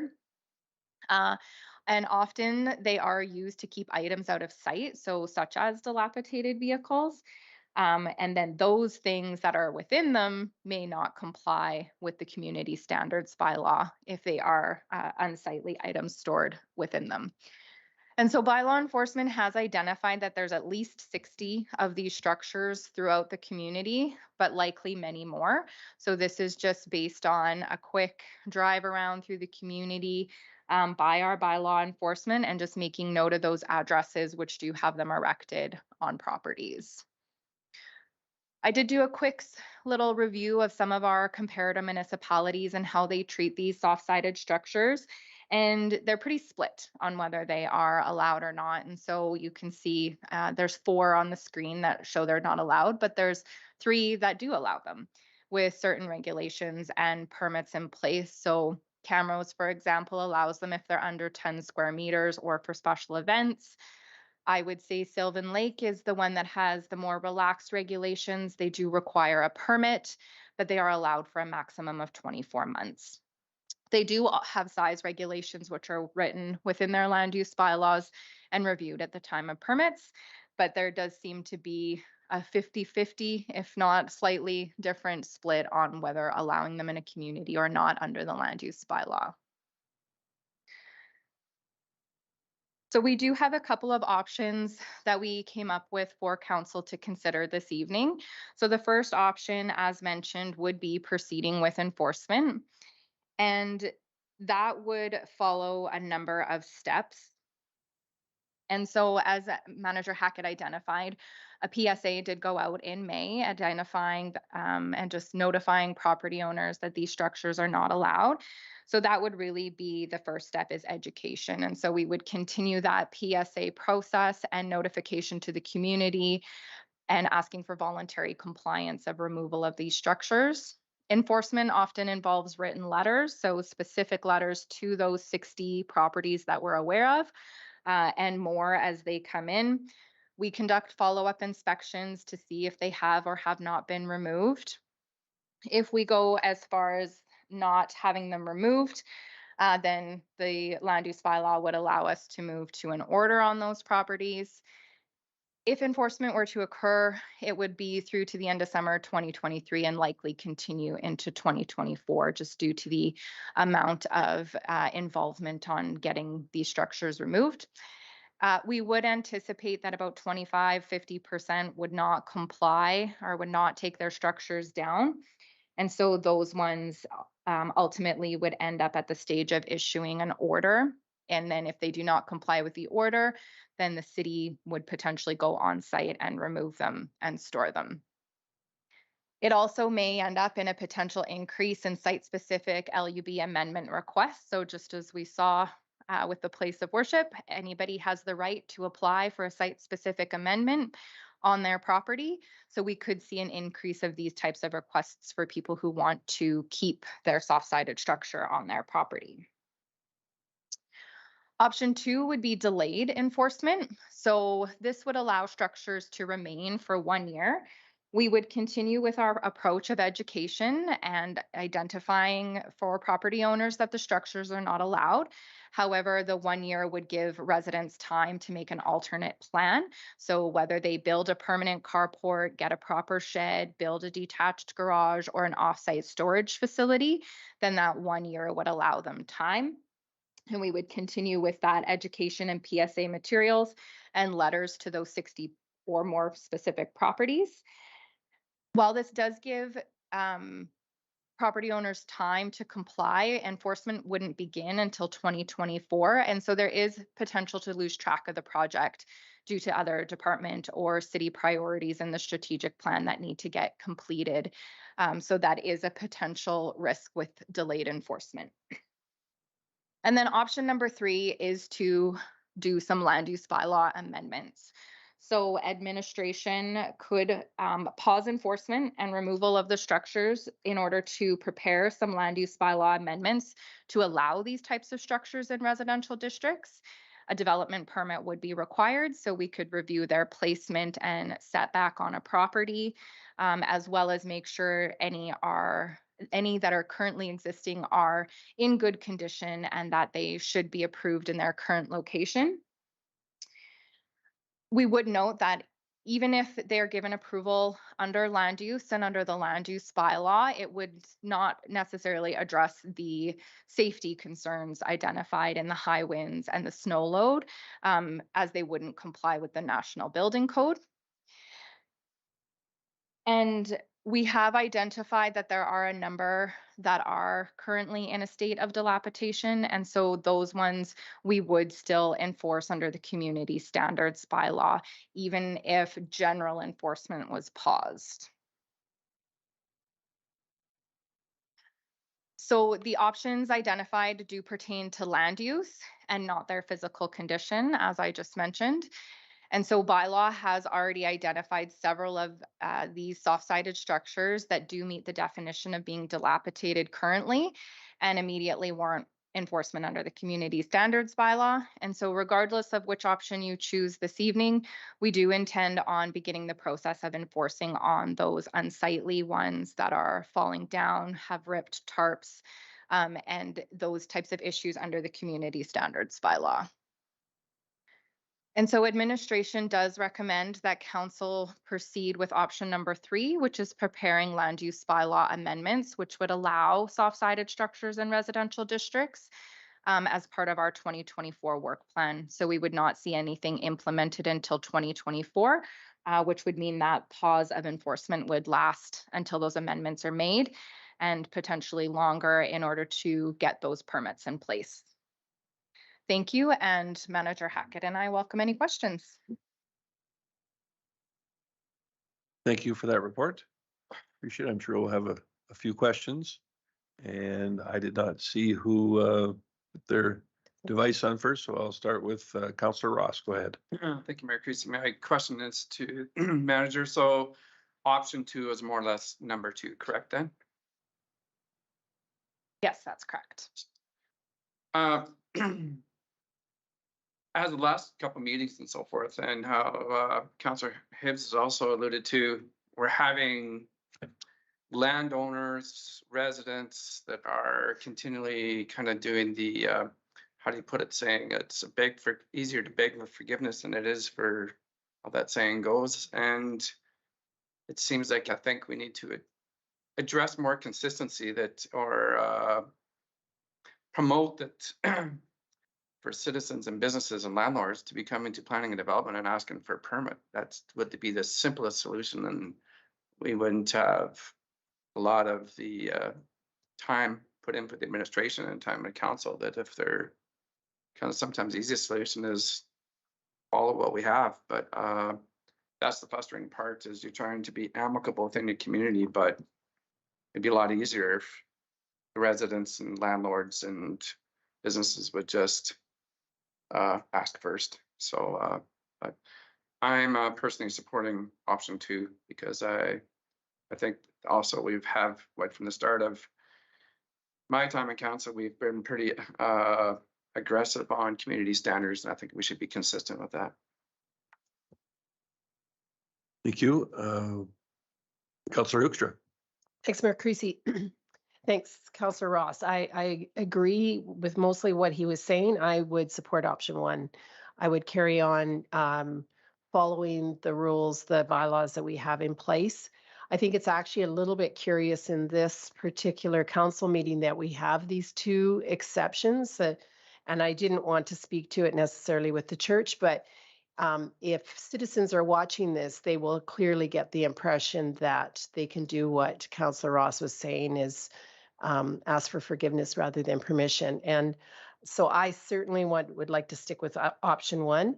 But more importantly, I think they're unsightly. And that's the reason we didn't accept them. And so why are we now, just because they're 60, we should accept them? I disagree. I think we have done a lot of work on, we're worrying about how long our grass is in our city. So surely we should worry about whether we have soft-sided structures. So I strongly recommend that my fellow councillors go with option 1, that we carry on with the announcement you made and that we start enforcing this. Thank you. So I just want to be clear. Number 1 was not the potential motion. This refers to. Okay. I just want to make sure that I understand that, because the recommended motions, if it was number 1 they're referring to, that they allow soft-sided structures in residential districts as part of a 2024 work plan. So I just wanted to make sure that we're all on the same page as to what we're discussing. Myself, I have no problem with that. I think that these structures have a very viable use, but for a finite period of time. And far too many of them have far surpassed that. I actually don't mind the Sullivan Lake model of having a permitting process in place. I don't like the 2 years, though. I think it should be 1 year. These are temporary structures, and I'm sure that lots of people have very legitimate reasons to use them as such. It's just far too often that 1 year turns into 2, turns into 5, and they end up looking like no one wants next to them. So some sort of a hybrid there I would just as soon see, but I think I certainly want to move ahead with the community standards bylaw enforcement for the ones that are deserving of it. But I think there needs to be a viable way to have them in our community for a finite period of time. Councillor Hibbs. Thank you, Mayor Creasy. I'm glad that I had a chance to look at this agenda as soon as it was published, almost, because I really had to think hard about this one. It's tricky because, I mean, these definitely can become an eyesore in this community, and that, as was mentioned, is something that we as council, I think, have really tried to lock down on is community standards. However, I keep going back to the idea that the structure itself, to me, is not actually the problem. It's the dilapidation of the structure. So I appreciate that these are accessible for people that don't have the money to invest in, like, even sheds are really expensive these days. And I just feel like this is an option, even if it is repurchasing them year after year. That's still is probably more affordable for some people than others. So I do think that actually pursuing a model similar to what Sylvan Lake has actually is my first choice. I would say that they'd have to be like structures that would only be in the back. A permit would definitely be required. A period of time for sure would have to be the case, no more than 2 years. I'm even open to the idea of them just being an annual thing. Obviously never for living. I think that we could incorporate some sort of installation requirements so that they can be safer. And then, of course, I think a big one would also be limit one per property so that you can't have a whole backyard of these, because I think that also defeats the point. So that would be my first choice. That's what I would speak towards. I'm not sure that I'm in the majority by the sounds of it, but I don't believe a motion has been made. So is that correct? I would like to make a motion. And of course, everybody has the power to vote it up, vote it down as they wish. And I would make the recommended motion that council direct administration to prepare for council's consideration land use bylaw amendments, allowing soft-sided structures in residential districts as part of the 2024 work plan. Mr. Gullikson, you had your light on earlier, and then I went to Councilor Ross. Never did. Very good. Councilor Dallas. Thank you, Mayor Creasy. I fully believe in what Councillor Hibbs has said here, and she brought forward some points that I never even thought about the only one per house, which I think is an excellent rule. I am in favor under a term limit permit process, and I do believe that these structures often are quickly run down and become long-term eyesores. So I believe the permit process would help that in regards to education and installation in regards to setbacks as well. And I also fully support the city following up on the community standards. So I look forward to what happens next. Thank you. You, Councilor Hoekstra. Thanks, Mayor Creasy. I was just reiterating that I was supporting option 1 on page 4, not a recommended motion. That is to follow through on enforcement. That was my desire to say. So it had nothing to do with the motion. Thank you, Mayor Creasy. I think more consistent direction for administration is black and white. You either allow them or you don't, because then you put your bylaw and your administration in a position of gray area of what's dilapidation, what's not, more or less who comes down, who doesn't. And I just think it's more consistent to give direction to administration to you either make the decision to allow them or you don't. 1 year, are we going back then, revisiting, trying to make that decision? Well, this one is no longer viable, comes down. So I just think it's more black and white to yes or no. So I will not be in favor of, I'm in favor of enforcement just to have clear direction. Councilor Ross, appreciate your thoughts. I don't know that those two items necessarily preclude one another. From what I'm understanding, I think the majority of council definitely wants us to move ahead with enforcement of community standards. However, some path forward for some recommendations to be brought forward to develop a way for people to have these structures legally under a clearly outlined set of guidelines. I see as a different item. Your points are well taken. Councillor Connick. Thank you, Mayor Creasy. Yeah, I struggle with this one quite a bit too. My daytime job takes me to many communities throughout the province, and I find that especially the smaller communities, it becomes a bit of a free for all for standards, community standards. You get to see lots of these dilapidated, these soft structures. I personally think City of Lacombe holds ourselves to a little bit of a higher standard. I'm not a huge fan of them. I totally agree with Councillor Ross. I mean, you could buy a brand new one and have a windstorm come through and it'll look dilapidated the day after. I mean,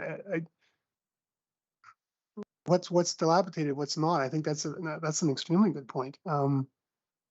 Because they tend to fade rather quickly. I mean, within a year, they look, in my opinion, rather brutal. So but to Councillor Hibbs and Councillor Dallas's point, they are sometimes the only way someone can actually, keep their vehicle out of the elements too. So I honestly don't know where I'm going to go with this one because, and to be quite frank, I'm surprised that we've come up with 60.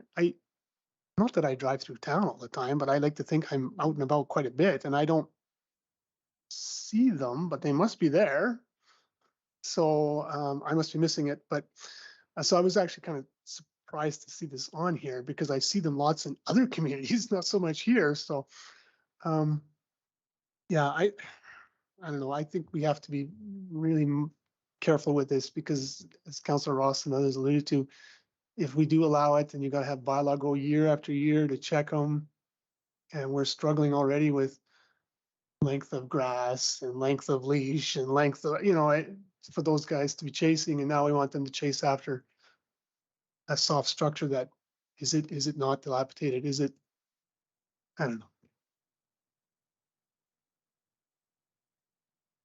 Councillor Hoekstra. Thanks, Mayor Creasy. So I'm following up on your comments. So we really could have motion number 1 and motion number 3. Could we not? In terms of, sure, go ahead and look at the land use bylaw next year, but for right now, carry on with the enforcement. Is like, I see it here all as or, but in reality, we could have both those motions unless I'm misunderstanding. By all means, you could. Yes, Mayor Creasy, you could.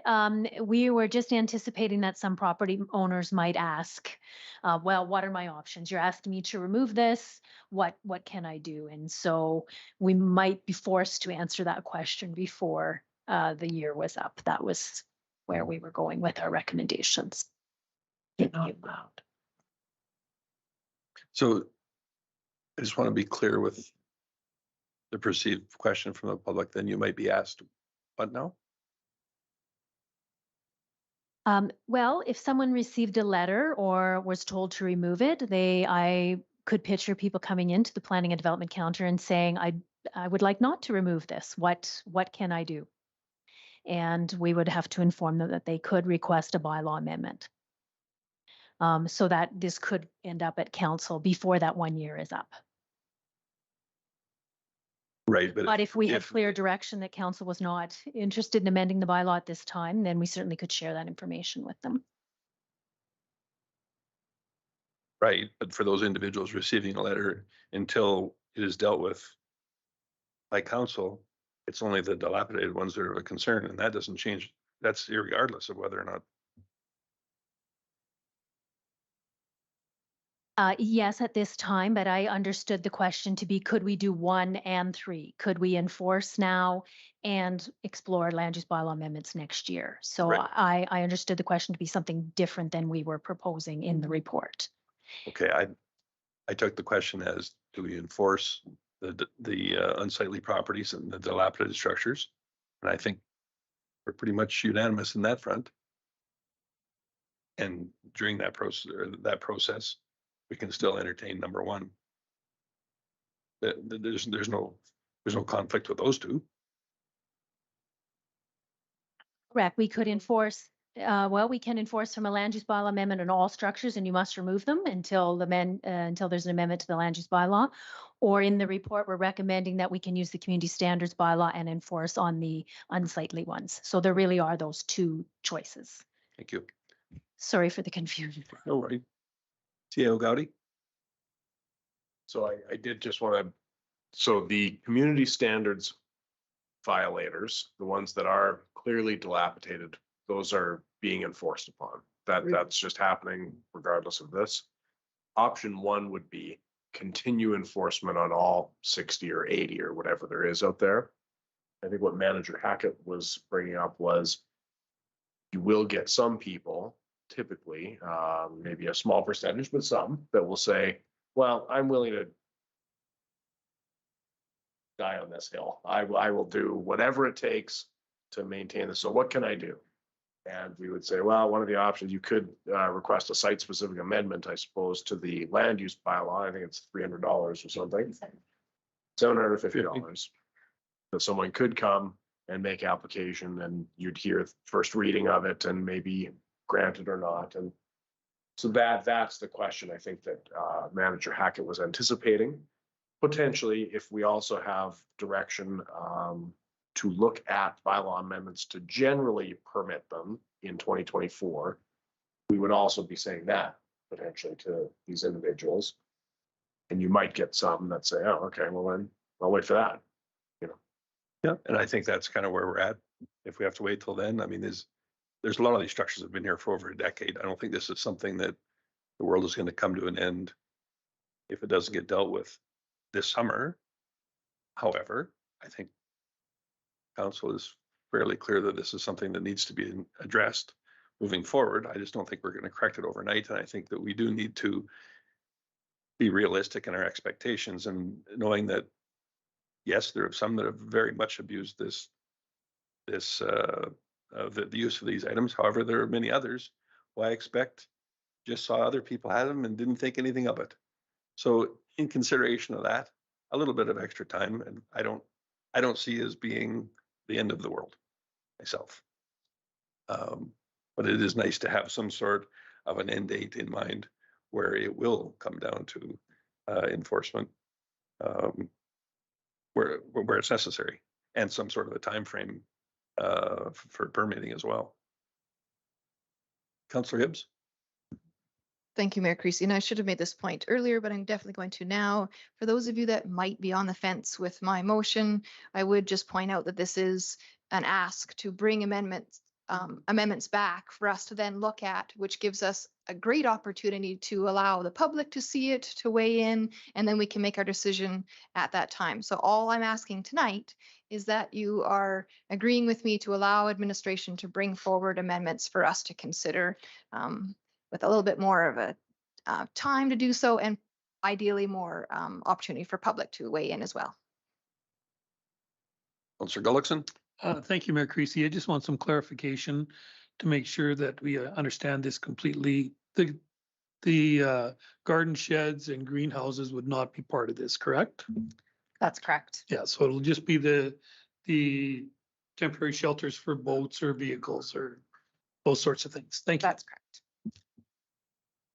So for those watching at home, I think it's important, while this does not pertain to those items, those structures are still fall under the community standards bylaw. They fall under the land use bylaw and community standards bylaw if they also become in a dilapidated. Which is exactly what we're talking. Exactly, that's what we're talking about. Is if they're in a dilapidated condition, they're not immune just because they're a garden shed or a greenhouse. That's correct. Okay, Yeah. thank you.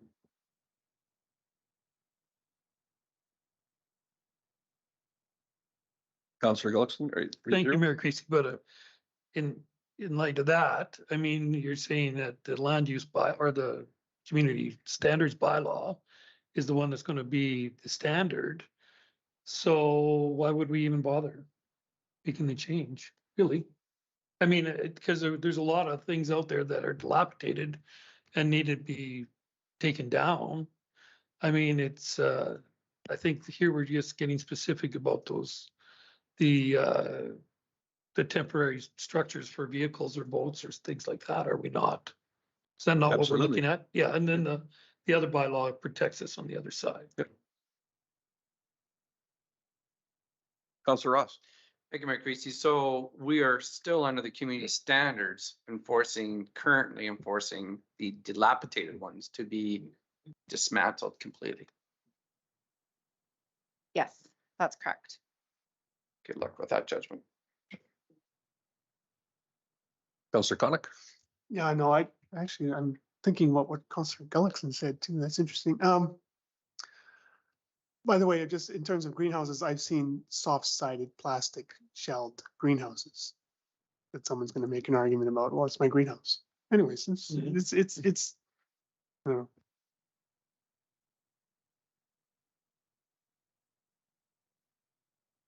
Hopefully they're not growing automobiles, so. Councillor Hoekstra. Unless I'm super confused, greenhouses and sheds are permitted. Soft-sided structures are not. That is why this is not about community standards. This is about what is permitted on our lots. So I think we're sliding back and forth here. This is about a land use bylaw this is what is permitted and what is not. And so it says right here, they're not permitted for all these reasons. There's a nice big list. It has nothing to do with the sheds and the greenhouses. So community standards is only being applied because a lot of them are dilapidated. But in reality, the enforcement that was initially engaged in May was about that they just have to be gone. So let's be clear about that piece. This is not, they are not permitted. So we as a council now, by changing saying that we would like the land use bylaw change next year, does not actually negate the fact that they're still not permitted in 2023. So we have to decide in 2023, oh, we're just going to ignore our land use bylaw for 2023 because we're going to revisit it in 2024. Are we good with that? Because then we're right away saying again, our bylaws mean nothing. And I'm not good with that as a councillor. All right, anybody else?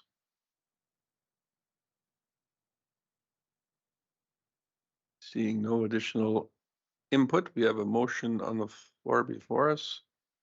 Coordinator Bellabono, let's just read that one back. It's been a while since it was made, so just make sure everybody understands the wording. Mayor Creasy and Council, the motion on the floor from Councillor Hibbs is that Council directs administration to prepare land use bylaw amendments allowing soft-sided structures in residential districts as part of the 2024 work plan for Council's consideration. Thank you. Anything additional before we consider the vote? Very good. Please vote now.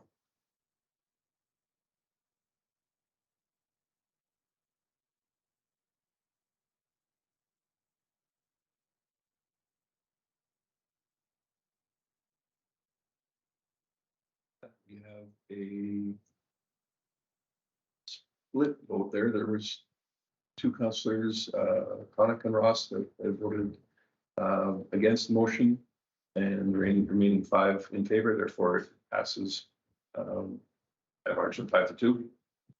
Thank you. So we did have a lot of discussion about community standards. Is there any confusion as to council's intent that dilapidated structures be enforced currently and in the future? No, dilapidated structures we're very clear on, and just so there is no confusion on either side, we will not be enforcing on non-dilapidated soft-sided structures in 2023. To your point. Correct. Councillor Hoekstra. I would like to make a motion that council does direct administration to proceed with enforcement as outlined in option 2 in the option 1 in the June 12th, 2023 temporary buildings in Lacombe report. That kind of was confusing.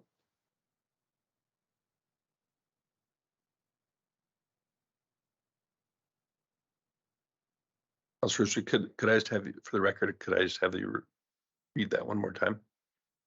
I'll read it as it's kind of as it's written, that council directs, I'm doing alternative 3, like potential motions, that council directs administration to proceed, or no, actually I'm going to say to continue with enforcement as outlined in option 1 in the June 12th, 2023 temporary buildings, soft-sided structures in Lacombe report. So this is referring to page 4, the bottom of page 4. I think that administration needs to continue to support the land use bylaw as it exists.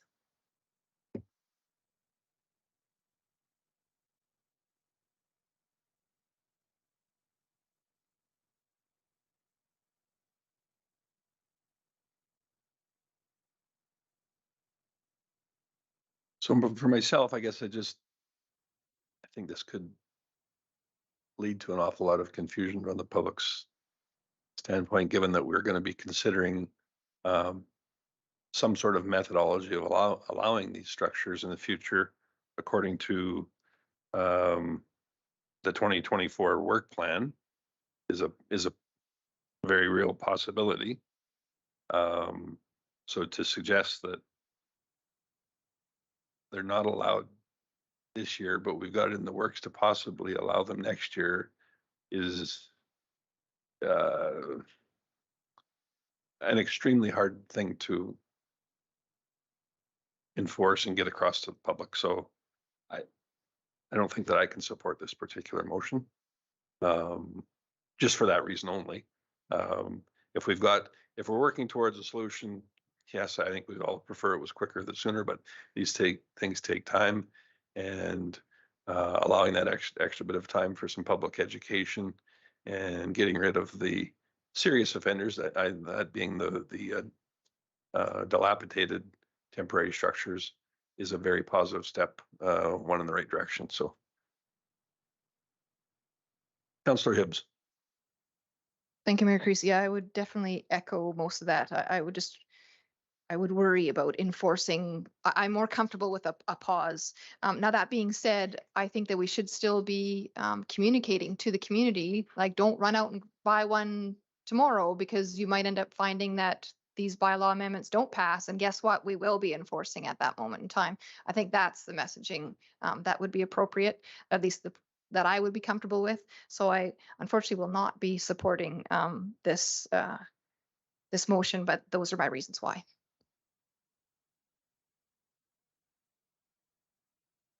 Anyone else? Councillor Connick. Thank you, Mayor Creasy. I'm just making an overall comment here. If they aren't allowed, it's unfortunate we've gotten to the point that there's so many. And how did that happen? I guess is my thought. And where did this come from? Did somebody complain, and then all of a sudden we did a drive-through and said, holy crap, there's 100 of these, So that's unfortunate that it's come to this.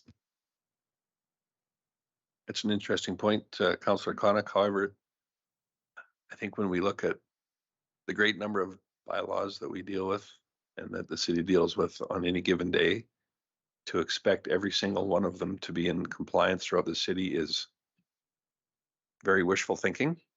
It has gone on too long. I completely agree. However, it has been identified by some methodology, and we're taking steps to correct it. So I think that's a positive step, but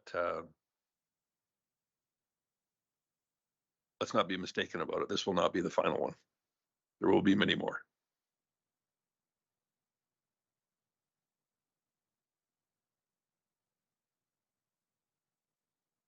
Anyone else?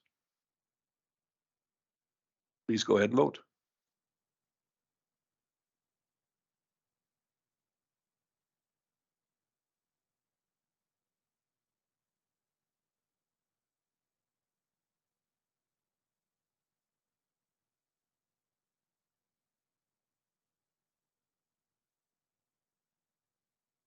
Votes are in, and it was a little too quick for me to absorb. I think there was perhaps two councillors, Ross and Hoekstra, that were in favor, and 5 that were opposed. Therefore, that motion is defeated.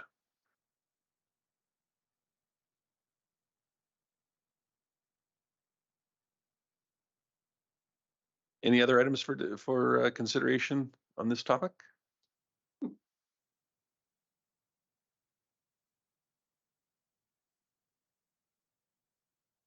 Very good. We will move on then.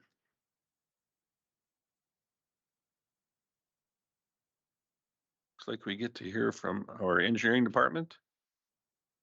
Technician Evans, come on up in the hot seat here for item 6.4, the 50th Avenue on-street pedestrian options. And whenever you've got your documentation in order, please proceed. The floor is yours. Thank you, Mayor Creasy and Council. I count myself lucky to be presenting tonight. It was not necessarily in the cards, but with Manager Mitchell away and Director Thompson away, I'm going to be doing some pitch hitting here, or pinch hitting. I don't know what the word is. I'm not into sports.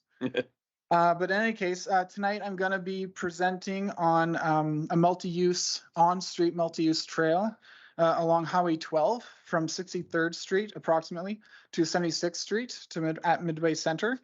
So back in 2022, right, there we go.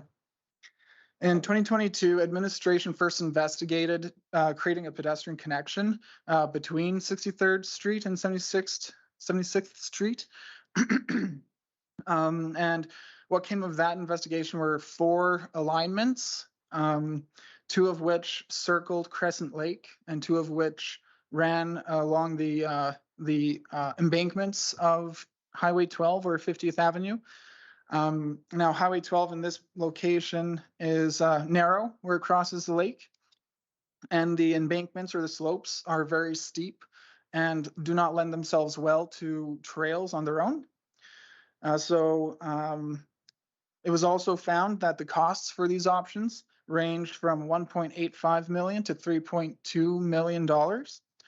And so it was that in 2023's or 2022's 2023 budget deliberations, council directed administration to find a more budget-friendly alignment and alternative, and gave the budget of $750,000. So to begin addressing the concerns for these alternative alignments, the first was to look at volume and the potential for congestion going forward as the city grows and as the volume will increase. Our consultant determined that on a straightaway of road with few accesses and turnouts, a single lane of roadway should be able to maintain about 1,900 vehicles per hour. And to put that in context today, the current peak hourly volume is under 950 vehicles per hour. So assuming that there's a continued growth rate of 2.3%, the traffic could grow to approximately 1,200 vehicles per hour by 2043. I know the slide says to 2050, but we're looking at the 20 years between now and 2043. And this still, 1,200 vehicles per hour, still within that 1,900 vehicle limit on one lane per direction. As to congestion, this typically happens whenever a vehicle slows and or makes a turn. And so this would mean that at the intersections, both on 63rd Street and 76th Street, those are the greatest areas for potential congestion and backups. And so to alleviate that potential, making sure that we include 2 lanes of traffic in each direction at those intersections is critical. Also, a middle turn lane will be considered to facilitate turning at the golf course access, but that won't happen until detailed design occurs on this project. So here are the new alignments, which are on-street options. Essentially, it came down to 3. One alignment that connected between 58th Street and 76th Street using a portion of existing, that's to the south, my mistake. So that was from 58th Street, which would be built out from 58th to 76th Street. And an alignment on the south side of 50th Avenue or Highway 12, which does use a portion of an existing trail to Missioner Park, and then would have to be extended from 63rd Street to 76th Street. Both of these alignments have that intersection congestion issue. So instead, administration opted for a third adjusted alignment, which was originally proposed to cross Highway 12 at 63rd Street, but the adjustment was made to move that crossing further west, away from the intersection of 63rd. I have more here, 1 second. So moving the crossing here allows for those 4 lanes of traffic at those intersections, and that is why administration recommends option C. So those are the alignments. Now we're going to be moving into the potential treatments for separation from vehicle traffic. Administration developed with its consultant 3 potential treatments. The first of which is a rigid, or you can see the concrete jersey barrier options, which do provide the most physical separation. It is our opinion that it provides the most comfort and sense of safety for the pedestrians or cyclists who are using that multi-use trail or portion of on-street multi-use trail. Another feature of using a rigid barrier means that the speed limits would not have to be reduced. They could be maintained at 70 kilometers per hour. However, these treatments would also result in the most buildup of snow on the travel lanes. So as snow clearing occurs or as snow drifts, you would accumulate more snow on the travel lane side of those jersey barriers. And this moves us to the second suggested option, which are flexible posts or flexible delineation posts. They're typically used for to be highly visible at night and in winter conditions as well.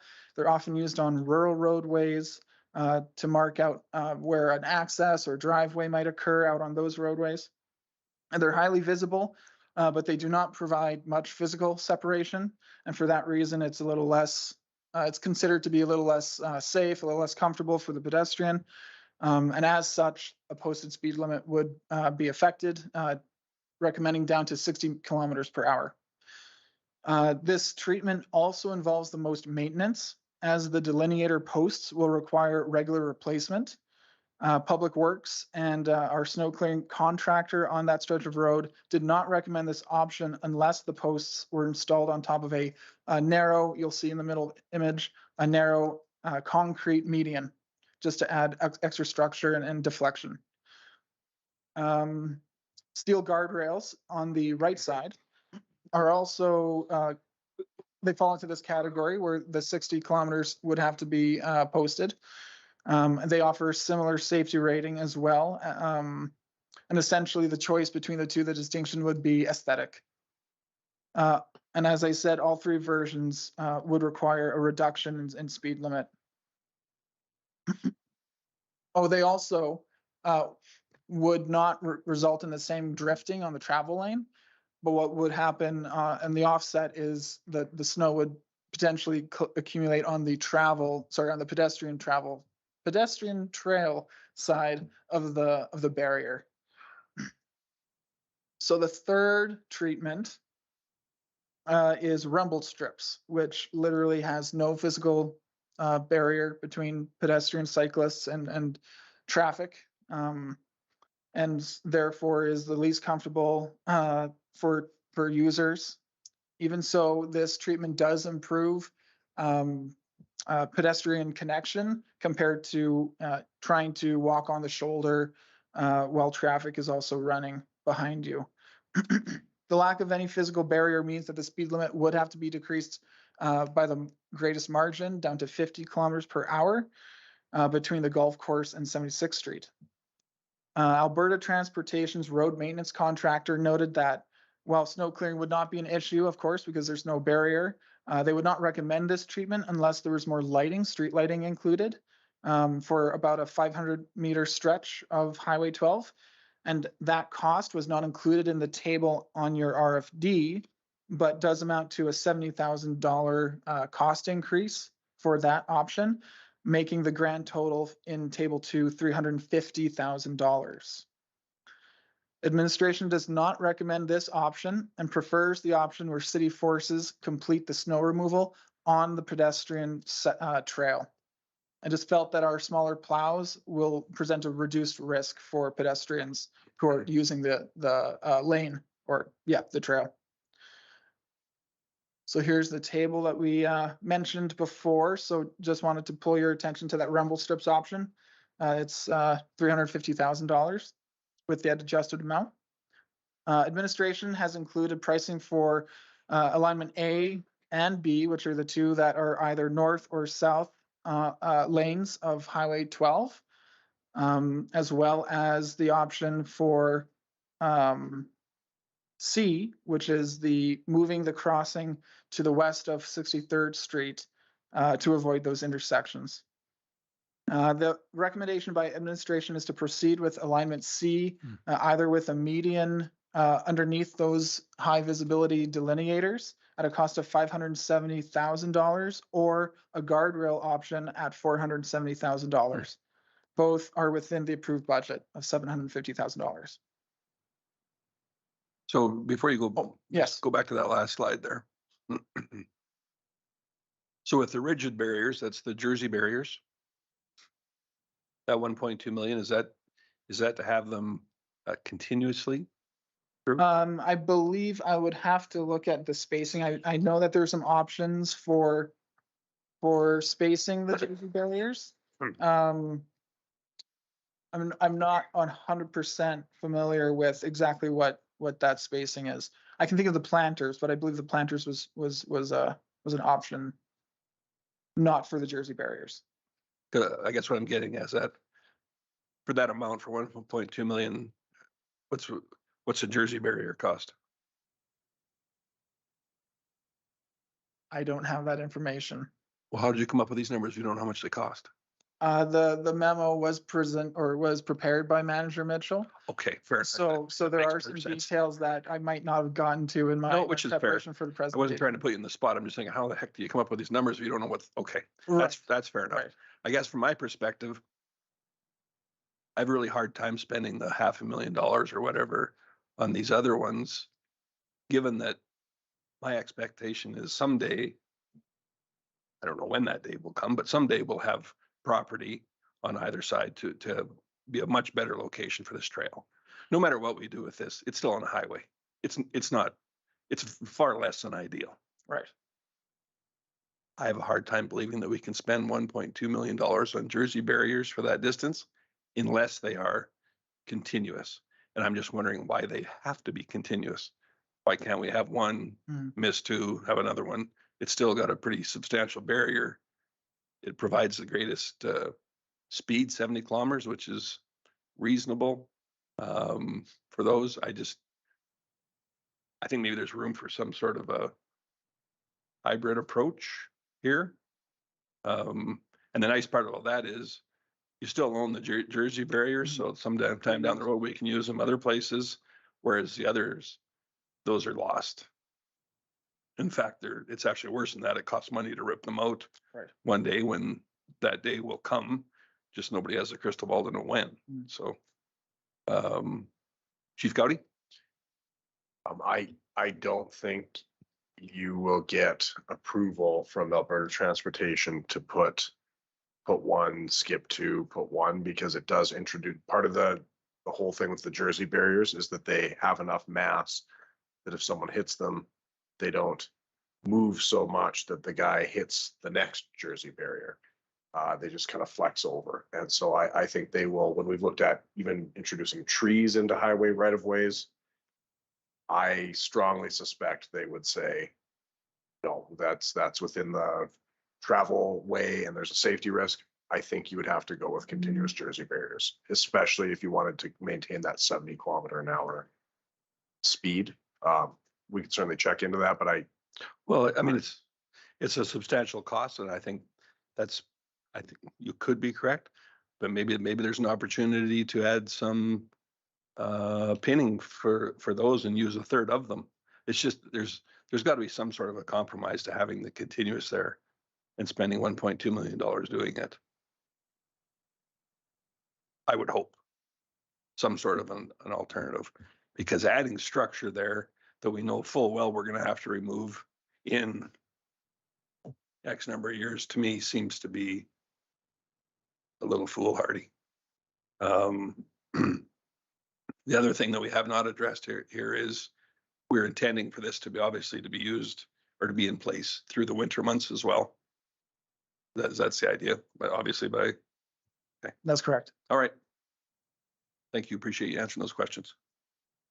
Yeah, for my answers, you're welcome. So the last slide here is offering an alternative addition to council's decision.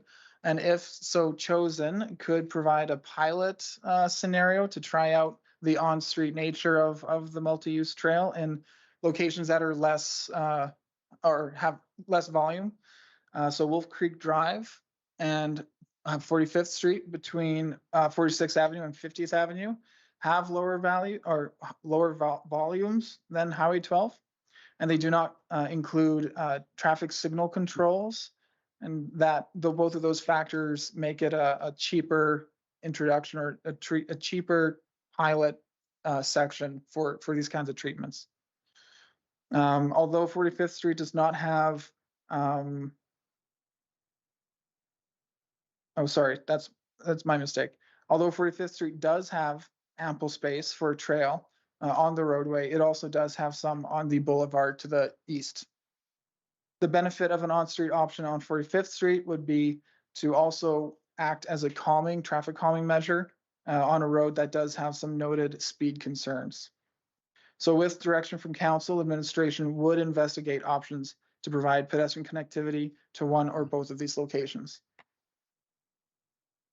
So that is the end of the presentation. If there are any further questions, I don't have a team member to help me answer, but I guess I'll take a stab at it.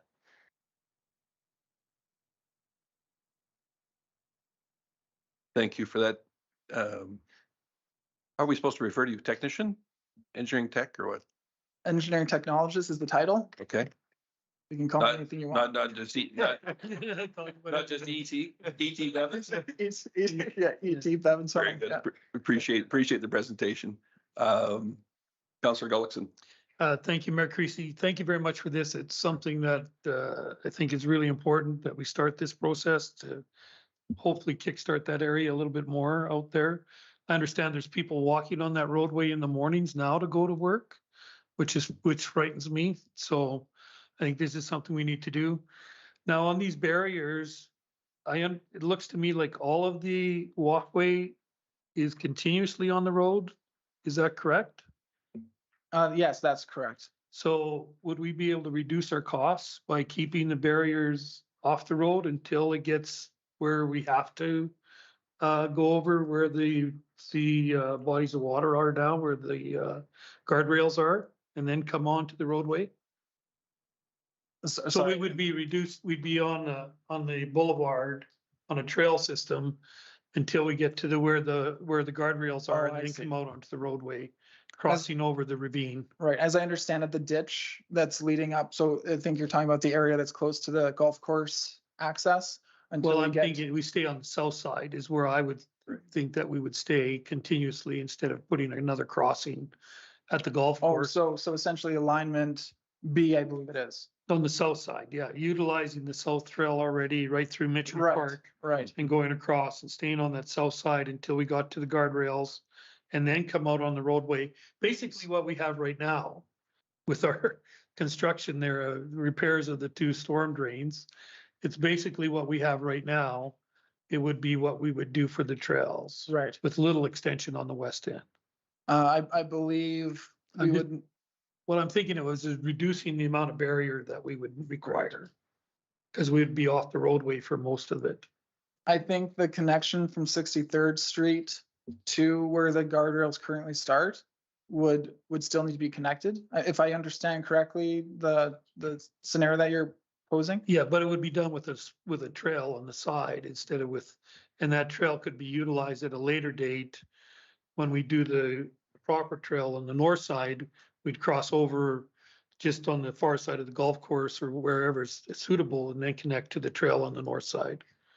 As I understand it, the slopes are steep enough even as you leave Mitchell Park area that any additional trail would be, a difficult construction prospect. Okay. To make it to the guardrails, if I'm understanding. Yeah, that's what was talking about. I thought it looked like it was feasible, but if it's not, it's not. So And this is if I just interrupt, this is a fairly confusing issue as to where is the proposed crossing on Highway 12? The proposed crossing as to administration's recommendation is to the west of 63rd Street. It would, I'll have to look at actual distances. Which is about as far as we can go anyway. Isn't it? Or I believe it's west of.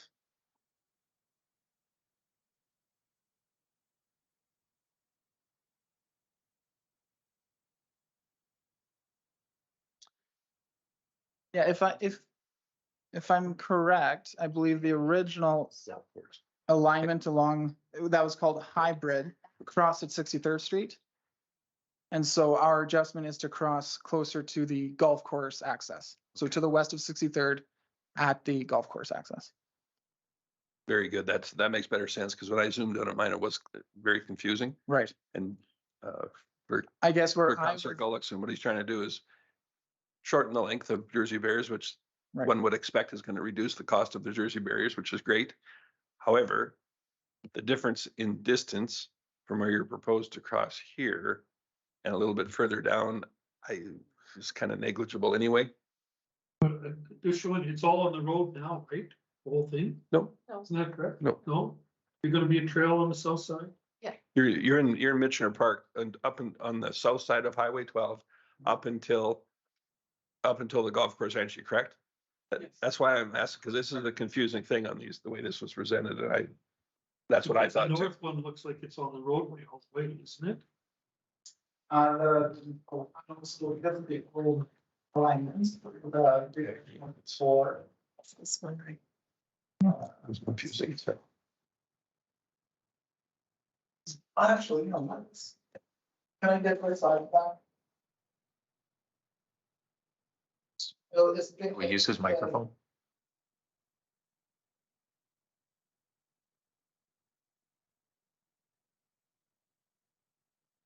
There, that's the one. That, There we go. you gotta zoom in. I. Probably can't. He has the power. Oh, yeah, kind of do that.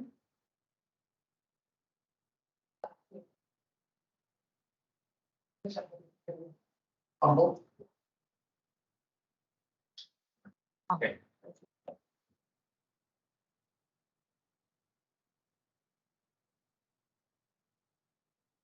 So the alignment A, which is green, was proposed from 58th Street along the north side of Highway 12. The entire stretch, so that taking an entire travel lane westbound from 58th Street to 76th Street. yeah, let's not waste too much of that one. That one's a dud. Yeah, okay. Okay. And then B is this much the same on the south side, but extending from the existing trail, which is in yellow. Traveling along Michener Park, the parking area there in the farmer's market area. And going to 76th Street as well, taking a full lane eastbound for that option. And the C, the initial C hybrid alignment was to move along the south side at Michener, cross at 63rd Street. There's that orange dash line going north and continuing west to 63rd Street. Administration's adjustment to that alignment was to move the crossing down to, instead of at 63rd Street, to the golf course access. And so the theory behind the blue line, which is on the south side of Highway 12, Yeah. is that the pedestrian traffic would not cross until the existing traffic light located at the west area development. That is correct. Okay. That is correct. And both the green and the blue alignments would impact how many lanes you have at your intersections, creating additional or, unwanted congestion when people want to make their turn into or out of 63rd or 76th Street. I guess on a related item, I'm not so sure that the crossover shouldn't be at the out intersection of the golf course. That is a troublesome point at any time. So to have that and then another pedestrian crossing a little further down the road, I don't know that is particularly great design, because I think it's going to probably come to a point where there's either going to be some sort of a traffic control structure there, lights or whatever, maybe one day anyway. So to consolidate those two into the problem area, which is the outgoing, turning into the golf course is not really a big deal, but coming out is, or can be challenging. So for whatever that's worth, that's one consideration for us as well. Got a few lights on here, and I'm not sure who was on board first. Councillor Conick, you can go ahead.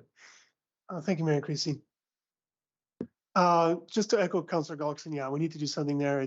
I've passed people walking there. It's just crazy how dangerous that is. And I think, again, to Councillor Gullickson's point, to the long-term viability of that west area, we've got to increase bike, pedestrian, scooter traffic out there just to help it along. So we have to do something. To the mayor's point, yeah, you might be able to extend it a little bit. I don't know if putting a pedestrian crossing where the traffic is coming out of the golf course, I think that might make it more dangerous. I don't know. Either way, wherever you cross there, whether it's there or at the golf course itself, will be tricky. And I don't mind the guardrail because, to be quite frank, I think this will be here for probably a decade, honestly. I mean, to your point, Creasy, I think we could reuse them, but I don't want to spend $1 million on those Jersey barriers. It's by far the safest, no question. But I think the guardrail is the best choice. I don't like the posts with the median because someone's just going to drive over top of them. You know, next day the city crew will be out there replacing all the posts. So, but I like the idea of the guardrail, and I think honestly it'll be there for. I don't see us doing anything different for many years to come. I think that guard will be there for about 10 years, but we got to do something. I don't know. That would be my suggestion. I like alignment C, whether we tweak it somehow. I think to Councillor Gullickson's point, you might even be able to keep going on that south side for quite a ways. To me, it looks like a level but that's just my untrained eye. Just my last question, or sorry, those are my comments. My only question then, so that the purple alignment across Michener, will that then be a paved pathway or just just gravel or wood chips or something? Are we going to spend, or do we know that? I am not fully aware of the treatment on that. I'm not going to speculate. I think it's in the feasibility study, which is an attachment to the memo. I'm not sure if anyone else is more aware than I. I think it was envisioned as just gravel for now, just using the existing infrastructure that's there. Because there's no gravel path there now. There's nothing. It's just grass, right? I think that the intent is to use that parking area as the trail for that section. Right. We were looking for budget, which is fine. Control here. Yeah, fine. Councillor Hoekner? Thanks, Mayor Creasy. Why are we creating a crossing? When, because I did forward a question to the CEO from a trucker. So a trucker coming into Lacombe already causes some issues because they are loaded or whatnot. And then we're going to create a pedestrian crossing right there. Why can't they cross at the lights? That's a very logical place. So why can't this little pink trail just go all the way across on the south side? And I just an uncontrolled cross. I guess then there's got to be lights there. I don't know. I'm concerned about the crossing. Can't we just keep it all on the south side? Thank you, Councillor Hoekstra. So the crossing, if it was added, would include rectangular rapid flashing beacons. It wouldn't just be an unmarked crossing. But to your other question, why not just continue through the intersections? The lane would be taken up by the barrier and the multi-use trail. So you're losing a lane of traffic in whichever direction you choose, whether it was to the north going westbound or to the south going eastbound. And by reducing it at the intersections, you introduce the greater possibility of congestion. So as you reduce at a turning opportunity, lanes for a vehicle to pull over to the side, you just are going to have to wait for whoever's in front of you to make their turn, to slow down, etc. And so whenever you lose that additional space, it introduces congestion. I don't know the numbers to say how much exactly, but that's what essentially the proposed alignment was trying to avoid, so that we could keep and maintain as many lanes at intersections as possible. I hope that answers your question. It does. So thank you very much for that. But yet it concerns me about truckers. Again, 70K coming into town, and then they've got to stop again with not tons of warning, because the flashing beacon wouldn't give them tons of warning. I mean, there's already concerns about the one at 63rd Street that doesn't seem to give them enough warning, but maybe they're not at their 50K at that point. But I would be concerned to add another crossing to a trucker. I get that's, you're saying this will complicate then the 76th Street intersection. Yes, If yes. we bring it all the way across. Really? Okay. Okay. I'm not an engineer. Yeah, that to me, it just makes sense that they're crossing at an actual traffic light. Mhm. Gio Gotti? Sorry, I did just want to, you said slow down from 70, but with this infrastructure in place, if it's a guardrail, it would be down to 60, just as a, Mhm. so it would be reducing the speed. It's not an engineering recommendation to say prioritize the turning traffic over the pedestrian traffic. So I don't, that is a policy decision that council can make one way or the other. I think that would be a really valid choice to make, to say, well, actually turning traffic is just gonna have to queue up a little bit, and then we're gonna not have a crossing in the middle of the, as you're coming up a hill. But we anticipated and still do that you will likely face some perception of prioritizing pedestrian traffic and active transportation over vehicle transportation if you proceed with this. So we're trying to balance those perceptions with this recommendation. Councillor Gullickson? Thank you, Mayor Creasy. To put a crossing in, and I know those are expensive, right? They're fairly expensive to put those crossings in. Is that not correct? Depends on an RFB, wouldn't be as expensive as a traffic signal. No, but no, for sure. it's not for no cost. You're right. You're right. So, but if there's any possibility, I find it hard to believe we could not get a trail on the south side of that road down by the church, even if we had to put in some kind of retaining wall or something to facilitate it, to allow for that additional lane to where we are directing traffic similar to what we're doing right now.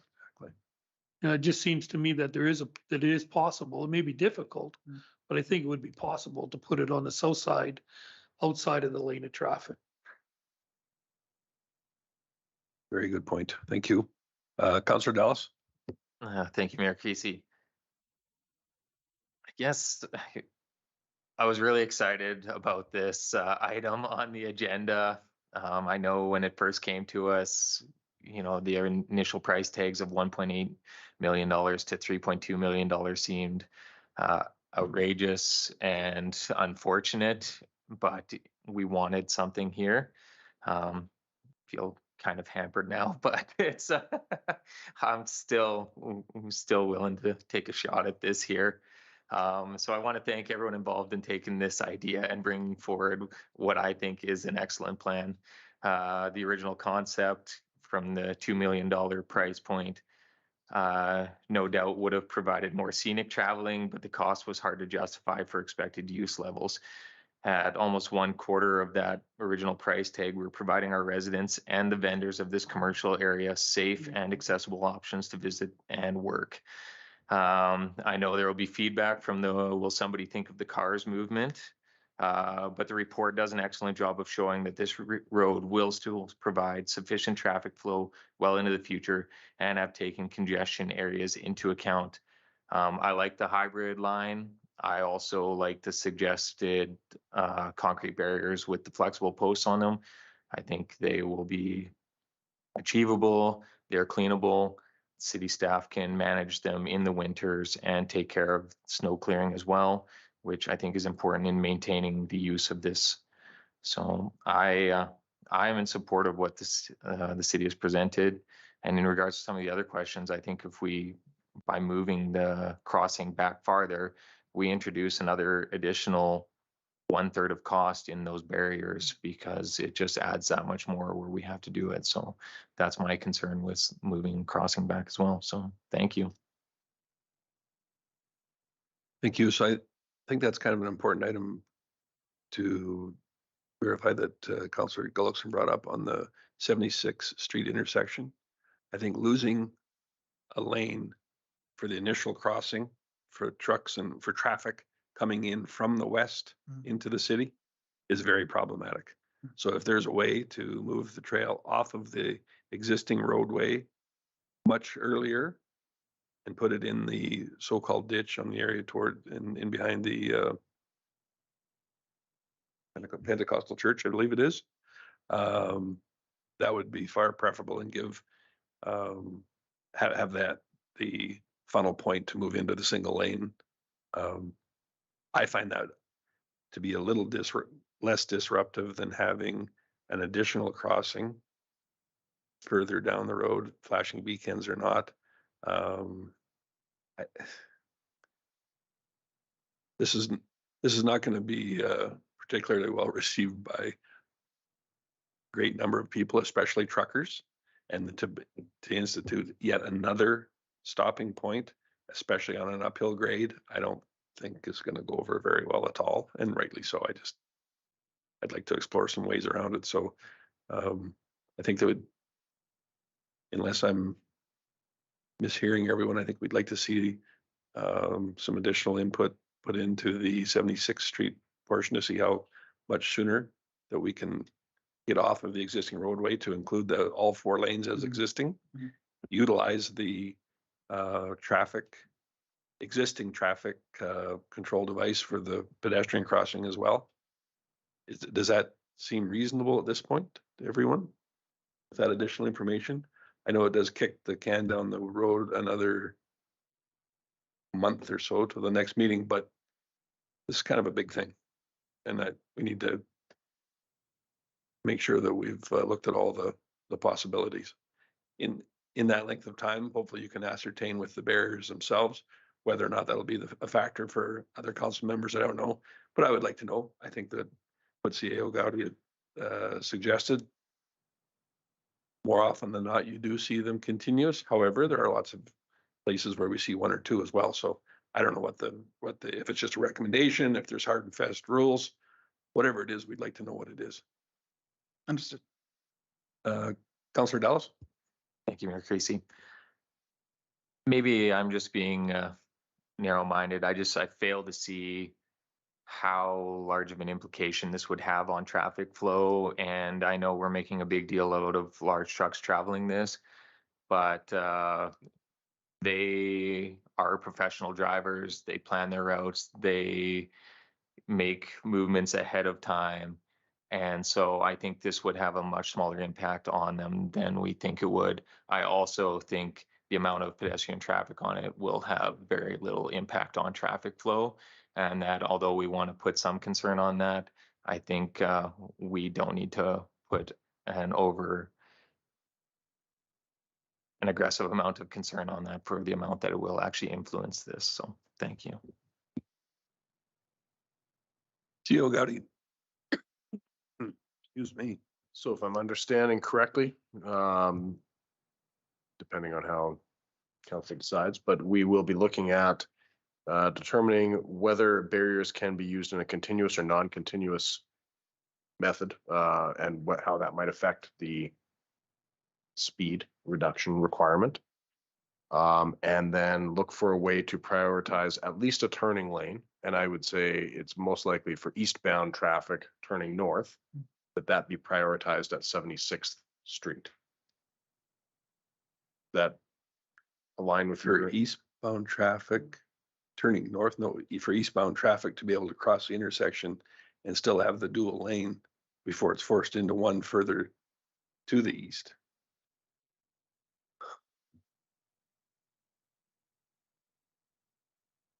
Yeah, for the merging lane where they're funneled into one, not to have it right at the traffic light, but have it further east on Highway 12.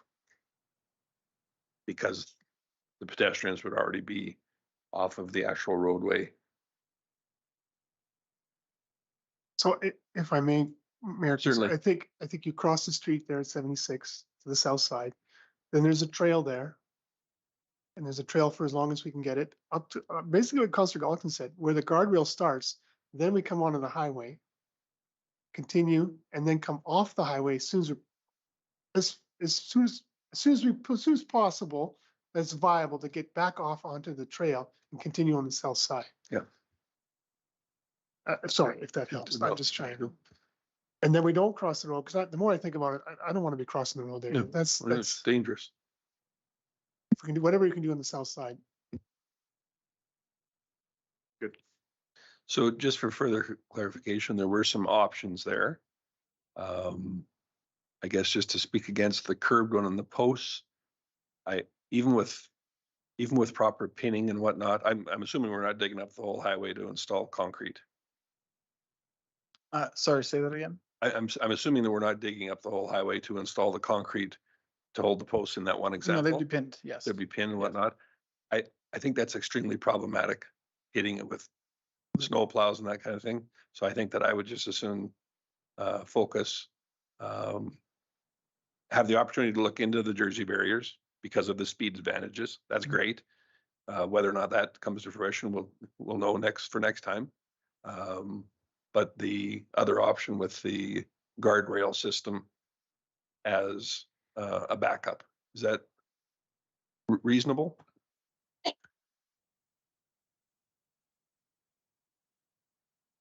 I just think for water, Now, you can do that right for now. conducting water off the roadway and for snow plows hitting the concrete curb, I think it's just asking for real difficulties down the road. Councillor Dallas? Thank you. I think if we're just gonna drive the price up that much, why not build a $1.8 million path around the lake that looks really nice and is enjoyable to use? Because we don't own the land, that's why.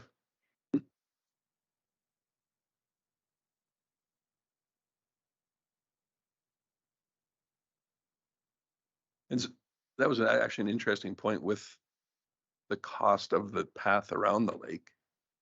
Why can't it just be a chip path like a lot of the paths are, or a gravel path like we have elsewhere in the community? Doesn't necessarily have to be a paved one around that lake. I mean, if we're going to be honest about the quantity of traffic that's going to be on it, it's going to be pale in comparison to a lot of them that are within the city.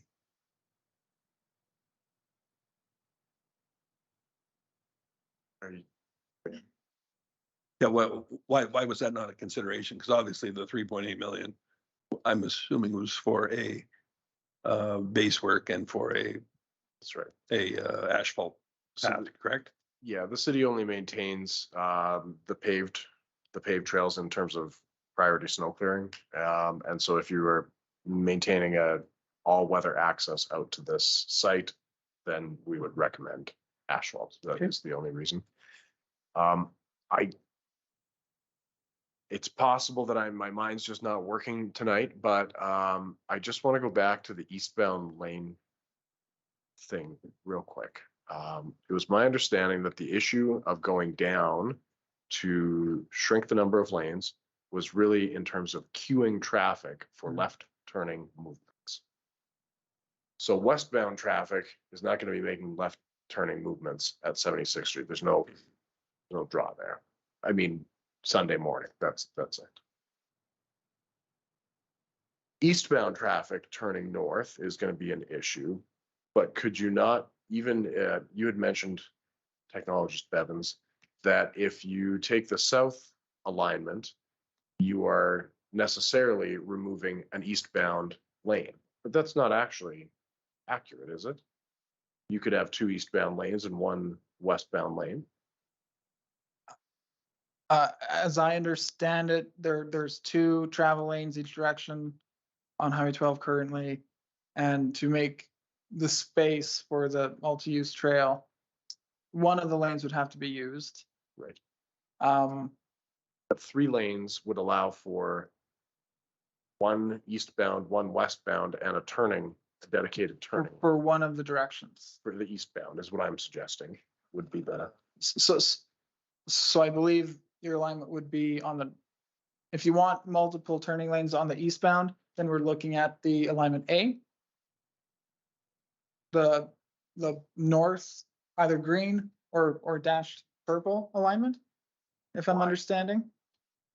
Why? If there's 3 lanes, they can go either way, correct?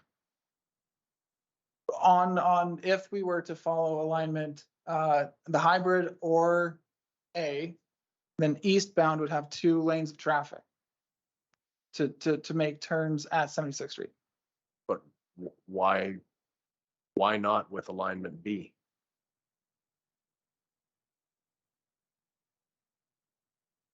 Oh, good point. I don't know. So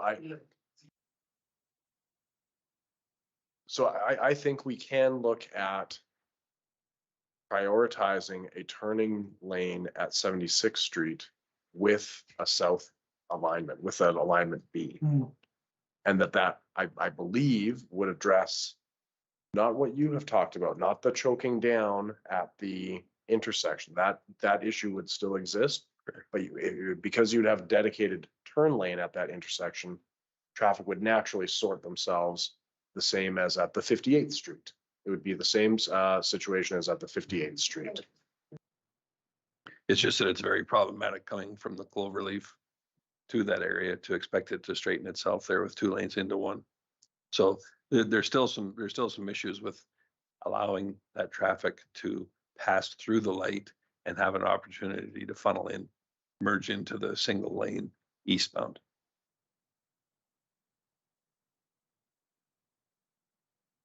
Unless you had 2 lanes eastbound. Because if you maintain 1 turn through, like left turn and through, and 1 through eastbound, then you have a single westbound on the north side. I see what you're saying, but that would also mean that we would be removing the existing island that's there as well. It seems odd that we would have 2 eastbound ones with an island in the middle of them.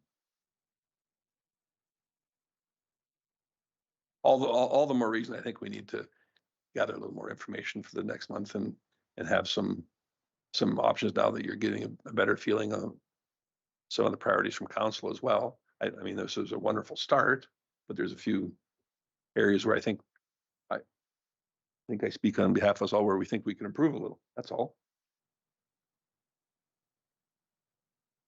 Agreed. Is there any burning questions that anybody in council has? If not, perhaps we could table this for the next meeting. Councillor Hoekstra? Thanks, Mayor Creasy. I guess I just want to emphasize once again, we're dealing with pedestrian issues in our downtown at 30 kilometers an hour. And I would have a hard time defending then that we're going to make pedestrians cross down the road a ways. It's not the same scenario. I get it at when traffic is going 50 kilometers an hour and it's kind of a new place to cross. So I just would like to table it too and just get more information that the path stays either all on the north or all on the south, and however you can make that work the best. Even though I see on the south seems to be the best. But what do I know? I am not an ET, but I do appreciate what you've offered here tonight very, very much. And so that was a motion to table? I move to table this report Thank you. until, just table it. I think if we, which is fine to table it, but if we're tabling, then you need to give it date of the next meeting. Otherwise, it's just a postponement. Right? So I guess I don't want to table it. Okay. Can- We Take that withdraw that motion. Very good. Anyone else? Don't need one. She was just a way of putting an end to things, but I think that it's safe to say that administration is going to come back with some perhaps we call it further refined options for consideration at the next meeting. Hybrid options. Yeah.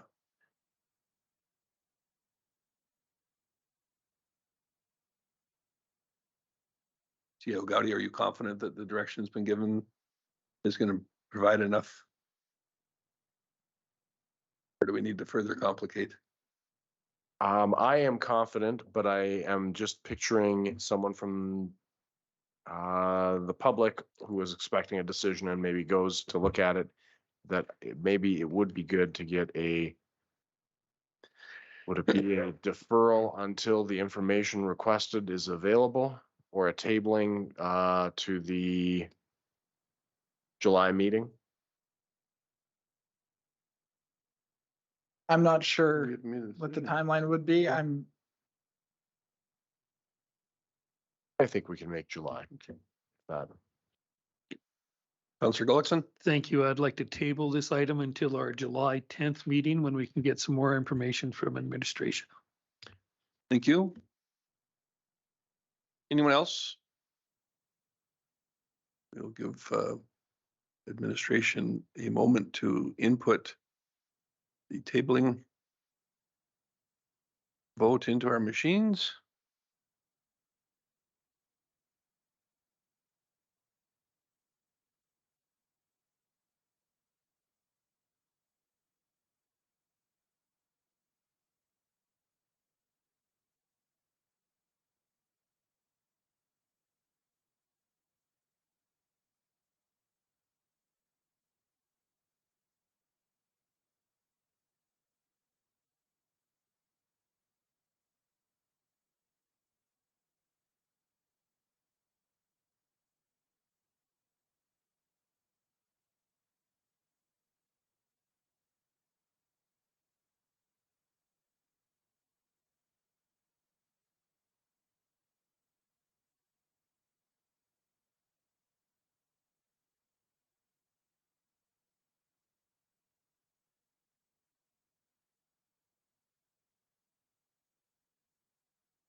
Who's leaving?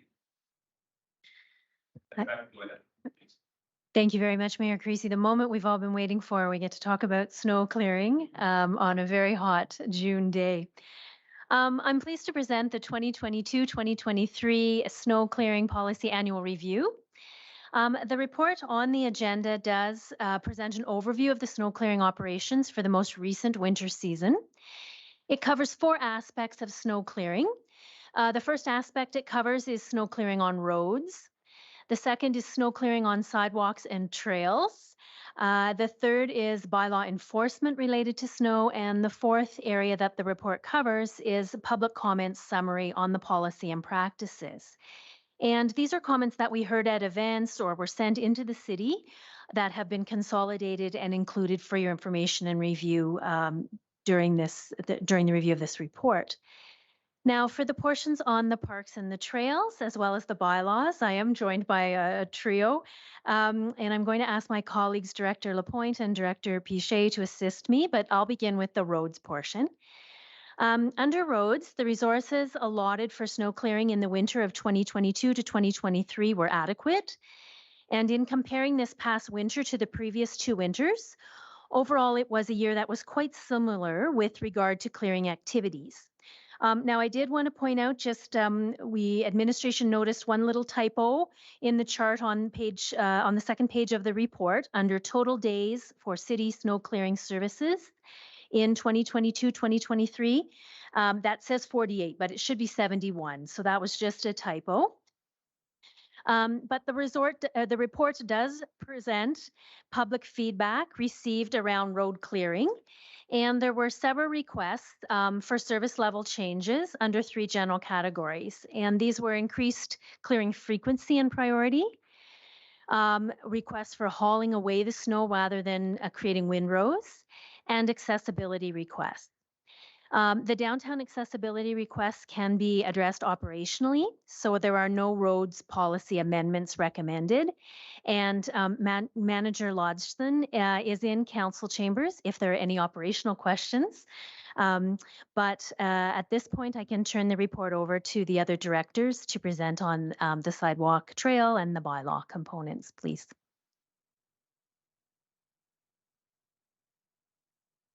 Thank you, Manager Hackett. Today I'm going to be talking about the bylaw enforcement on snow clearing. This year, bylaw enforcement issued 67 tickets for vehicles that did not initially move when street maintenance was starting, and they towed 15 vehicles. In comparison to 2021 and 2022 snow maintenance program, there were only 21 tickets written for ticket and tows.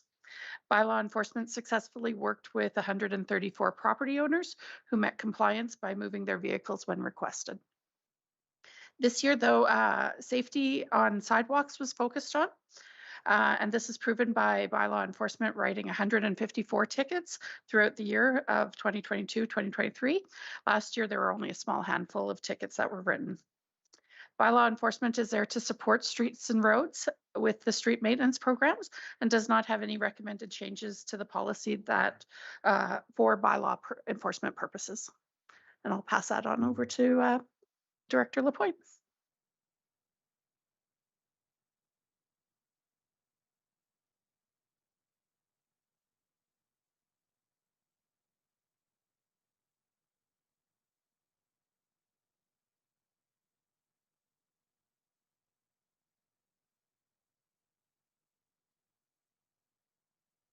Sorry about that. From the community services side, I did want to highlight for council and probably the general public's benefit that sidewalk and trail snow clearing does take place in priority order. That's the downtown, school traffic areas, and then all the walkways adjacent to city properties, and then finally outdoor rinks. And I know we received some feedback. So this is just a gentle reminder that while we all love amenities like the downtown or the outdoor rinks, pedestrian safety is always prioritized first, especially when significant snowfalls occur. Seeing that the snowfall was on the lower side this year, park staff increased the level of service on the lakes with floods every other day during the week, or roughly 3 times a week. And parks also extended the Crana Lake Loop and added 2 additional rinks. And as mentioned in the memo with council direction, the Parks Department will evaluate options for clearing sidewalks across public lanes and present possible budget implications this fall.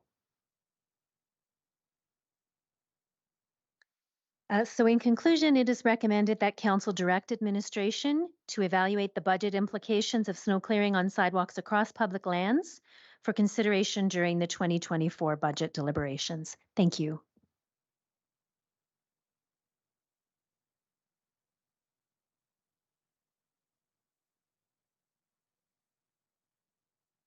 Councillor Hoekstra. Thanks, Mayor Creasy. Why do I not understand that? But I don't understand what you mean, clearing sidewalks across public lands or lanes, or remind me what we're dealing with there. So you get these situations where, let's say somebody has alley entrance beside them. And so there's a property here on both sides of the alley. They're responsible for clearing their sidewalk and they do a great job. And then where the alley comes out, nobody is responsible for it, and so it just packs down, kind of defeating the purpose of making the other two do it.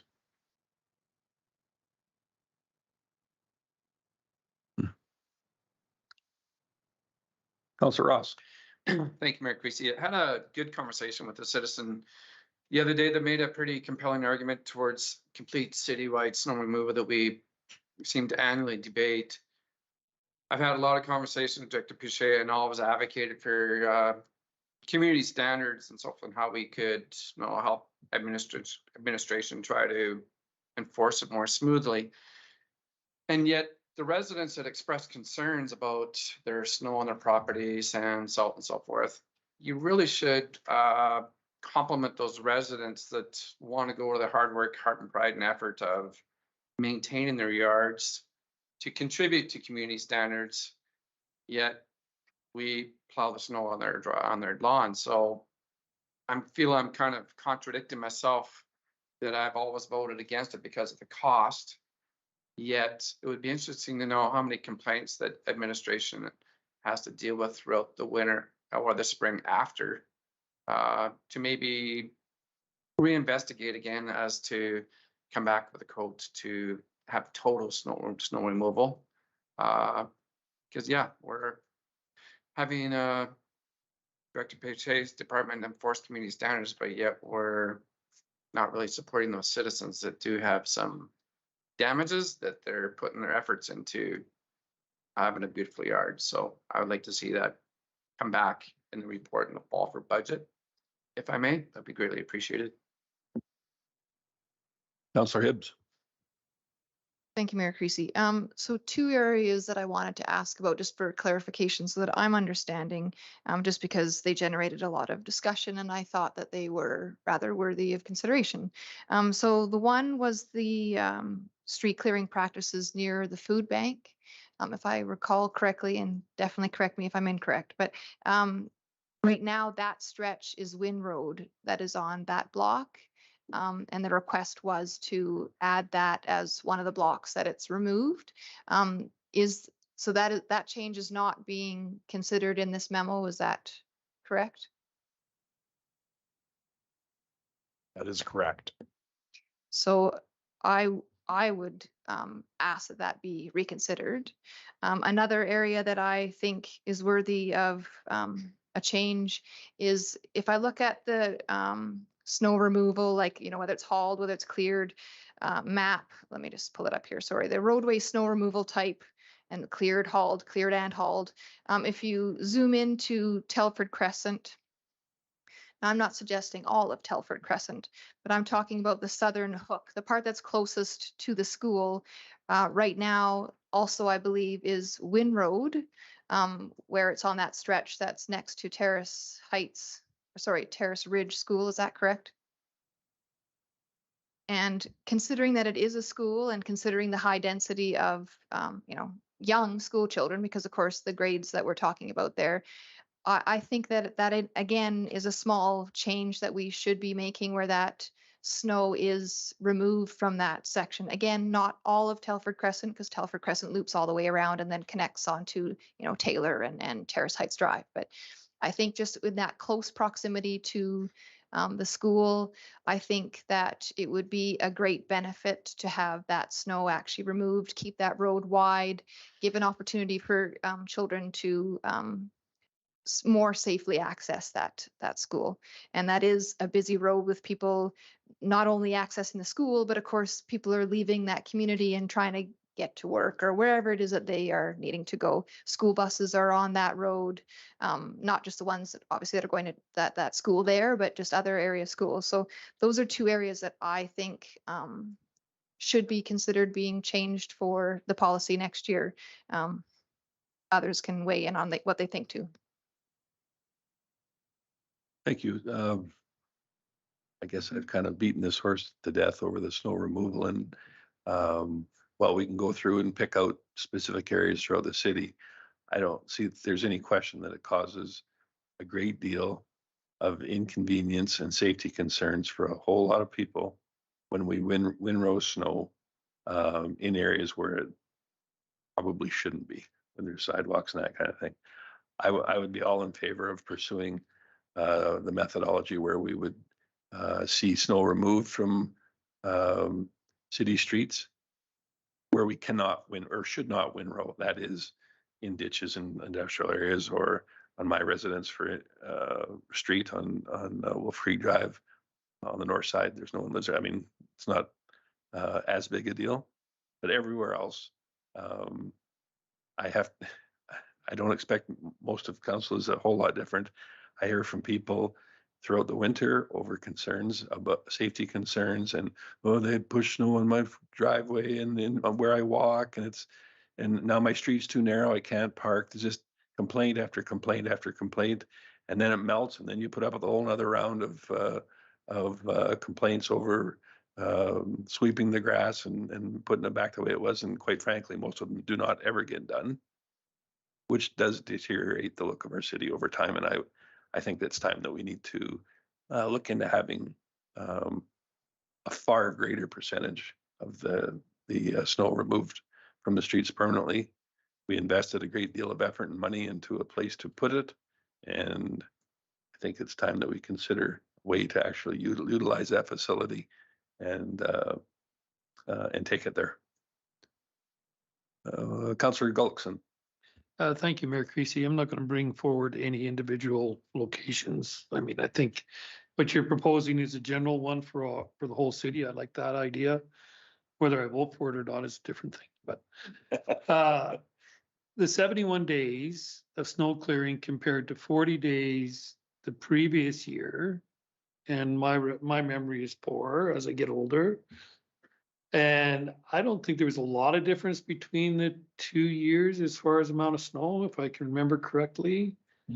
Is there 31 days extra for hauling the snow away? Is that? I think that would be an interesting item for Mr. Logston to weigh in. He's the one that's on Why the street. the additional 30 days?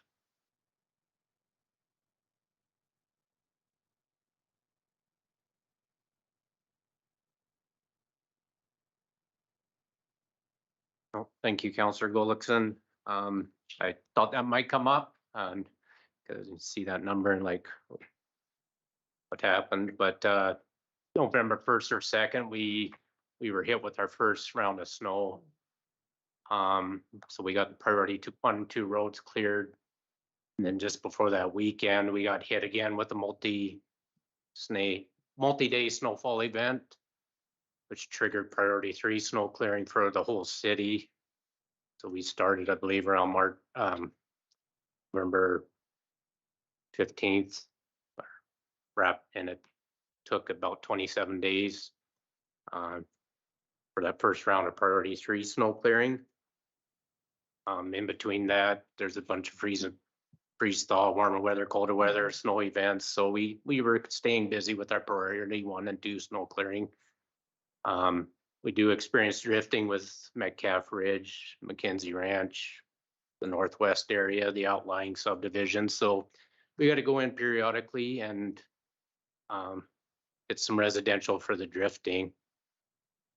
So it all accumulated and added up on days. And then at the beginning of March, we just did a site assessment just with the snowpack condition in the residential, and with the warmer weather, obviously it's melting, running on sidewalks, bylaws trying to enforce, and we're getting complaints in that respect. So with the snowpack, heavy snowpack and the rutting, we did end up going for another round of partial round of priority 3 snow clearing. This targeted effort, so it wasn't like subdivision by subdivision, working north to south. And about March 16th, we got shut down because we had to jump in and start thawing catch basins, culverts, storm mains, CB leads. So I know it seems like a high number, and we tried to be a little more diligent this winter, just trying to track our snow clearing efforts. So I know it does seem high, but I'm just kind of curious myself, just this next season, where we land. So. Can I follow? Thank you very much. Thank you for that. And I'd just like to add one item here that I've heard nothing but positive things about our snow clearing in Lacombe. Like in comparison to our neighbors, we're really good. And you guys have done a terrific job. I appreciate it very much. I was more concerned with our addition that we added additional snow removal last year to previous years. And did that add 10 days? Did it add 5 days? Or what was your opinion on that? Because we're asked right now, the mayor is asking us to vote basically, or wants us to, on full snow removal, which would be terrific for our city, for our citizens, I think. But there is a cost, and we have to know that number. Yeah. So just in my opinion, you know, we have that 24-day target with policy for the priority 3 roads. We're over by 3 days. I can't say for certain that was because of, you know, the additional snow clearing, like, for example, the Hearthstone subdivision. I'm hoping that we had some positive comments now that we windrow and all that away with no sidewalks on either side, residential. It does make our lives easier for sure as operators. So I believe 2 or 3 years, probably 3 years ago, we did an exercise, I think, just trying to target or estimate what the cost would be to truck and haul all roads within Lacombe, within reason, of course, but that would have to be reviewed and updated.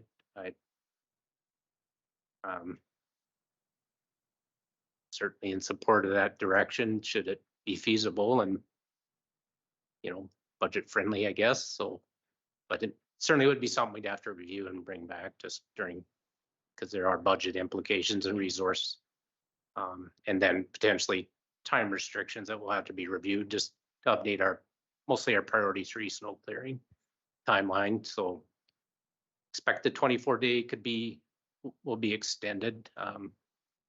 But I can't say by how much. I just have to take another look at it.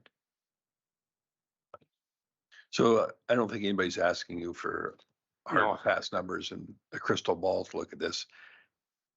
Do you have any kind of a sense what the difference would be between your forces being put towards removing that snow as opposed to windrowing it and having, I'm assuming bobcats or loaders, whatever it is, go through and clean out the driveways and the alleys and the pedestrian areas and those kinds of things, just windrow in the middle and putting in trucks and hauling away? Is it twice as much work, 10% more work? Any kind of a rough guesstimate with that? My opinion, be more efficient windrowing and hauling and blowing in the trucks. Not having to mess around trying to clear driveways, clear intersections, pile around vehicles, so on and so forth. That it would be nice to get to that point. It's just, and I guess something just have to keep in mind is with we have one loader that has a snowblower attachment dedicated to that unit. So the only bad thing is if it went down, basically, we'd have to source a backup plan, I guess, or backup.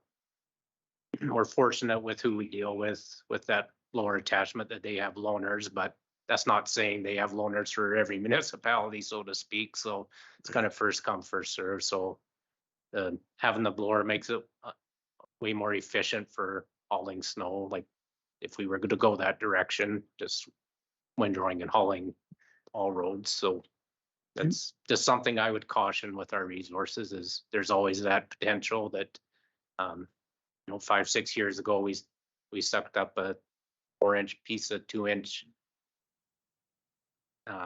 pipe nipple, so to speak. And that killed our loader for our snowblower for a few weeks and $10,000 damage. So, right. But we can certainly work through it and work around it. I guess we're pretty resourceful. So, and we've also had some talk of complaints and whatnot. Do you have much interaction with the public over snow removal? Is there many complaints that you hear of or about any particular thing? Well, pretty much the highlights in the RFD. It's just yeah. How much time? I think you're fully aware. Well, I'm trying to be kind about it. I can tell by the look in your face, you do get some public input. And is it generally around the fact that there is windrowing, or is it just safety concerns in general? What's the general theme, or what's the most prominent theme?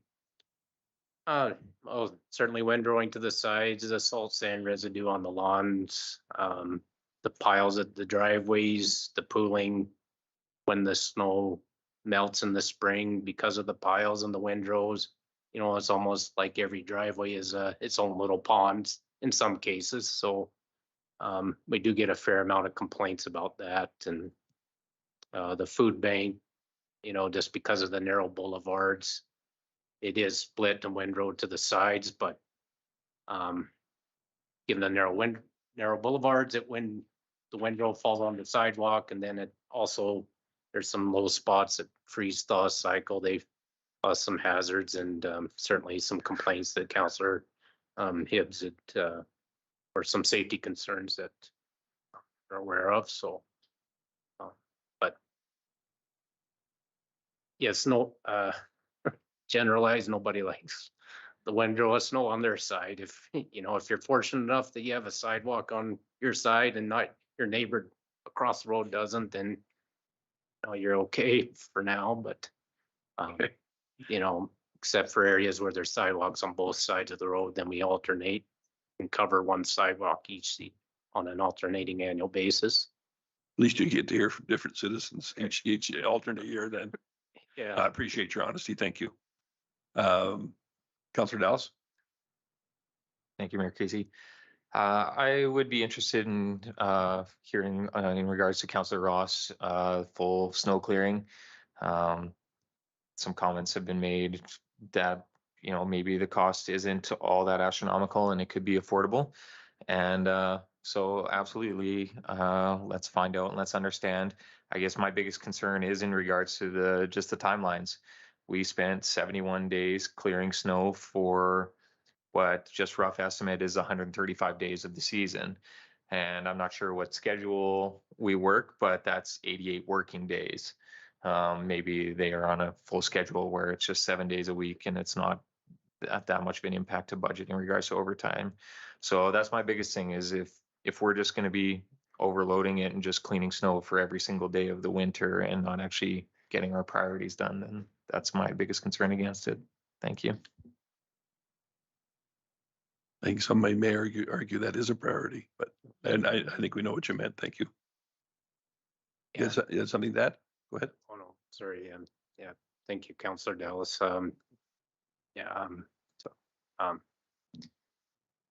it'd probably be beneficial. Like, we did that kind of reviewed road by road, what would make sense to windrow and haul away and what made sense just to keep windrowing to the side, like, you know, industrial areas or, you know,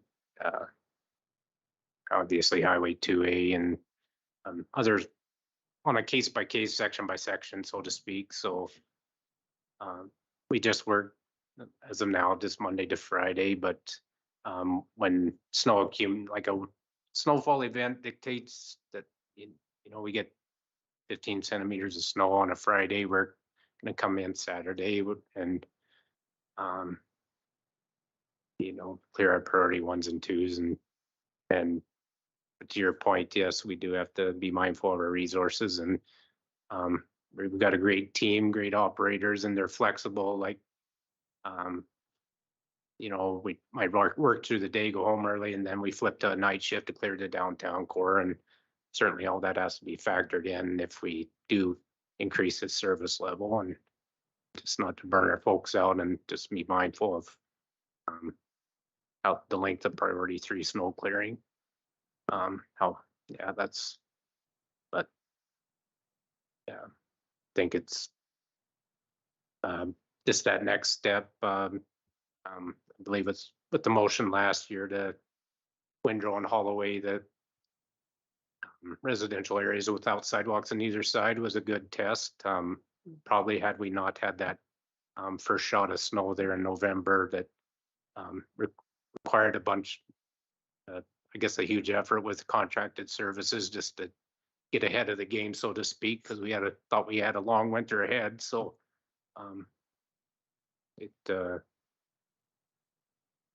yeah, it'd be interesting to either just kind of baby steps a little more each season, or just rip the Band-Aid off, so to speak, and go for golds.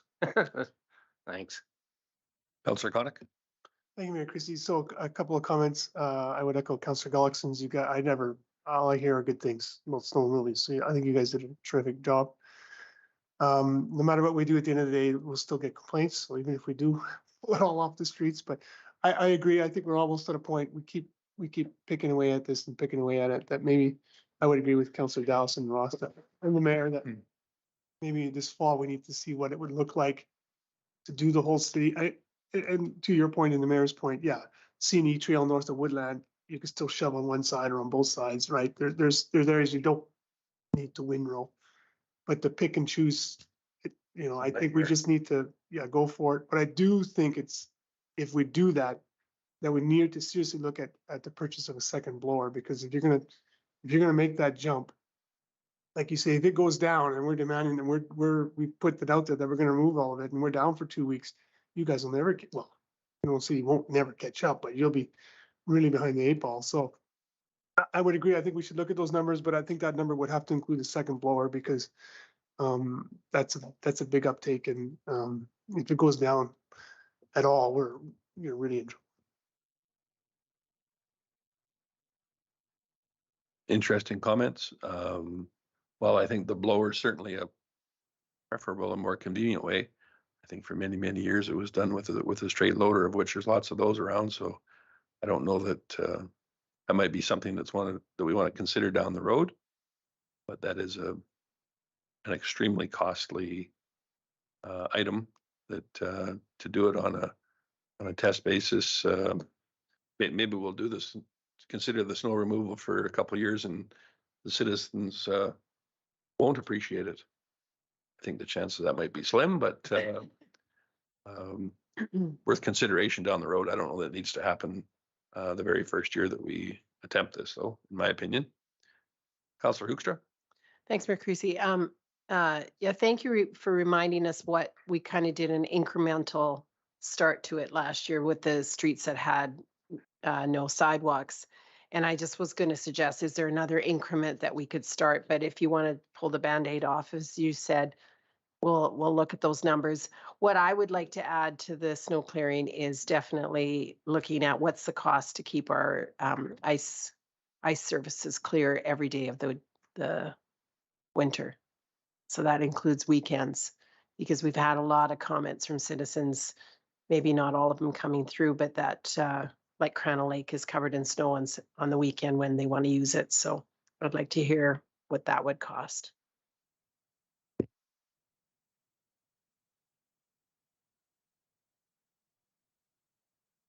You seem to have exhausted all the red lights.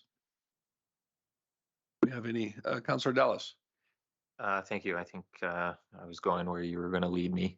That I'd like to make the motion that council directs administration to evaluate the budget implications of clearing snow on sidewalks across public lanes for consideration during the 2024 budget deliberations.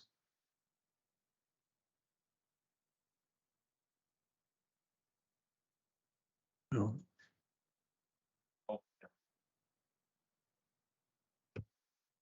What's that? I apologize. I thought they were and motions and so I would like people to add in what they would like to see on there. So I would like to remove what I just. You're withdrawing that motion? Very Yes, good. I would like to withdraw in Councillor Hoekstra's fashion. So, no, we can appreciate there that if that's the way you read it, that's fine. Was there another motion you would prefer in its place? Or no, not from me personally. Thank you. Do we have any from anyone else? Councillor Gullickson. Thank you, Mayor Creasy. I'll move that council directs administration to evaluate the budget implications for clearing snow on sidewalks across public lanes and removal of all snow from the streets. So it would be, how would you like that worded? Windrowing? Not windrowing. Expanding the snow removal. Expanding the snow removal program to include all streets that are not easily windrowed, and consideration given also to the costs of clearing snow on all of our, on Crana skating surfaces, on all of them. Crana Lake specifically, though, is the one that I heard the complaints on. So during the 2024 budget deliberations. So Legislative Coordinator Bellabono, once you're done typing that, Suggested for me. you can get back to us.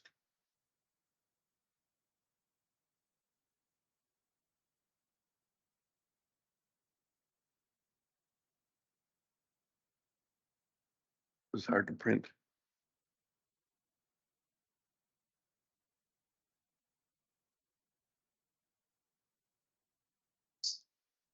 Certainly, Councillor Conick. While we're waiting, to Manager Hudson, how many front end loaders do we have? Sorry, the capable of removing windrows?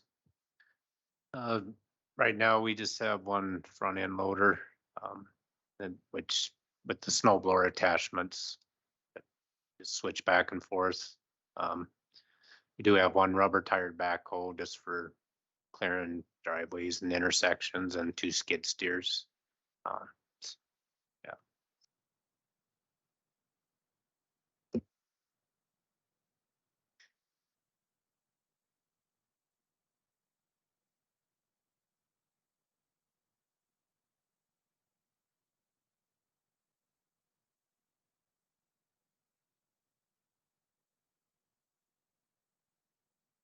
Any other questions or comments while Councillor Gullickson's motion is being entered?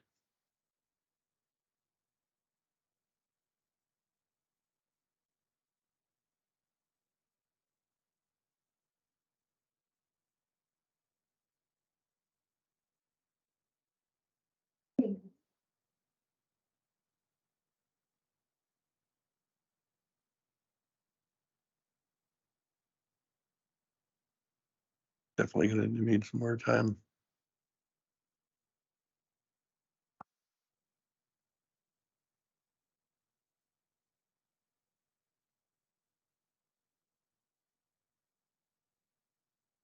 Don't look at me. I don't work anymore. Tell me that. Yes.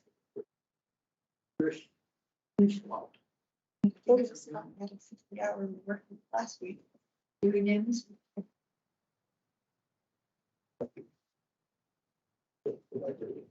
We'll be more, yeah.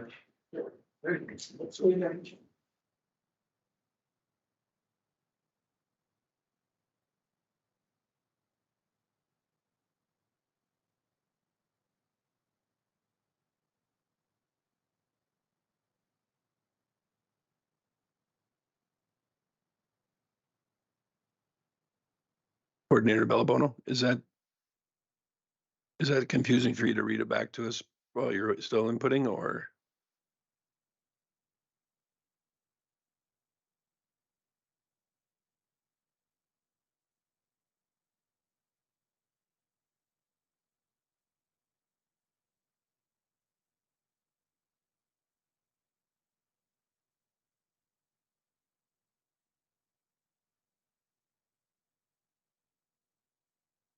Yes.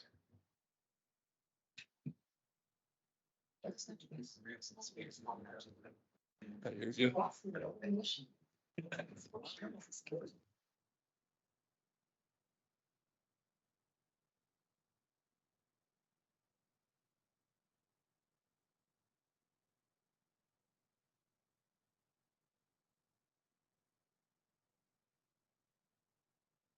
On the positive side, CAO Gowdy sent me a message and said that we were approaching the halfway point of the meeting, so that's encouraging. Coordinator Bellabono. Thank you, Mayor Creasy, and I apologize if my wording isn't quite right.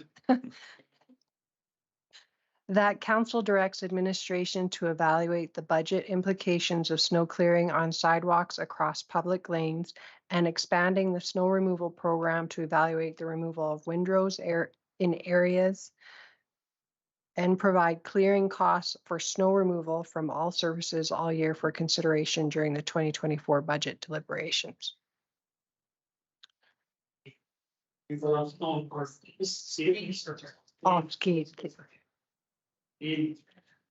CAO Gowdy, within that motion, there's nothing, no expectation of it coming back to council. It says to look into it.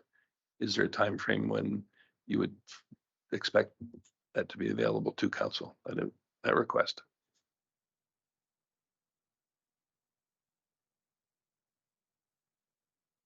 Prior to your deliberation of the operating budget, we'll bring something to you to make sure you have that information well in hand ahead of time. Very good. I thought that was much easier rather than trying to incorporate that into the additional wording on the motion.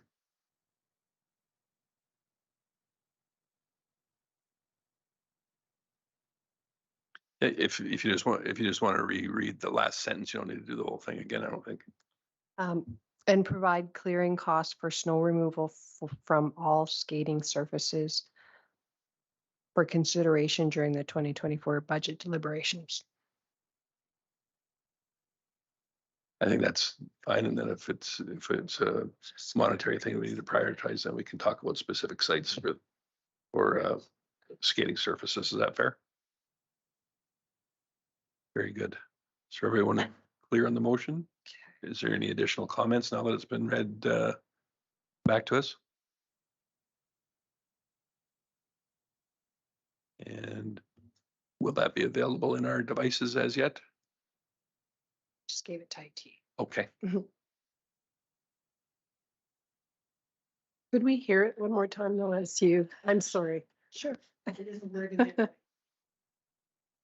That council direct administration to evaluate the budget implications of clearing snow on sidewalks across public lanes and expanding the snow removal program to evaluate the removal of windrow areas and provide clearing costs for snow removal from all skating surfaces for consideration during the 2024 budget deliberations.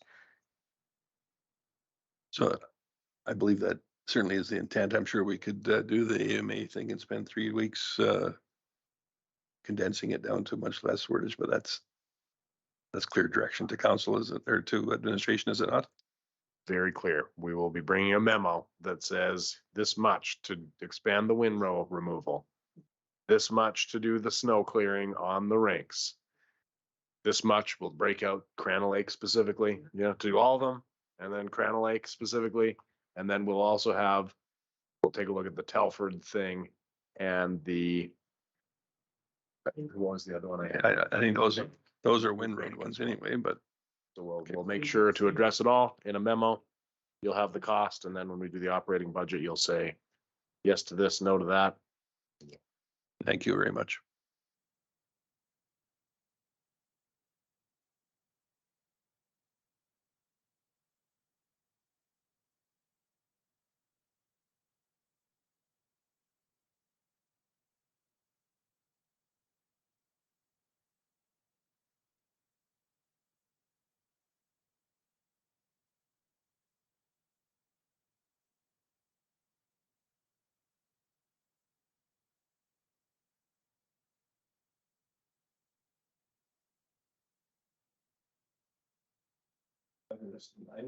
Motion, please, Councillor Ross.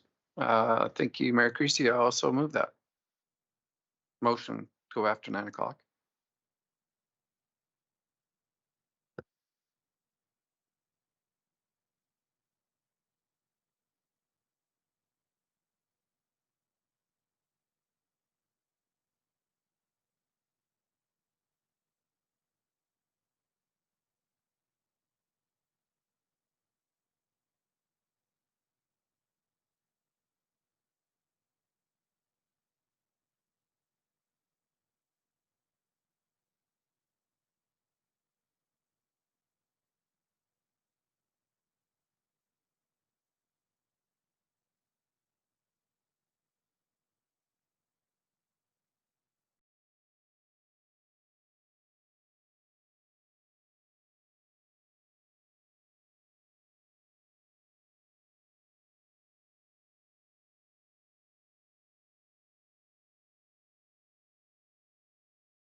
We could, everybody could have a chair, that would be wonderful. Are we ready to roll yet? Thank you, appreciate that. We completed the renovation portion, did we not? To be sure, thank you. Item 6.7 under request for decision is a notice of motion from Councillor Dallas from May 23rd. Give you an opportunity to repeat or read it aloud for the record, Councillor Dallas, and you're free to speak on it how you'd like. Thank you, Mayor Creasy. Notice of motion that council direct administration to develop a plan that provides public-facing on-site signage for capital budget projects excluding equipment over $300,000 with a funding breakdown displayed.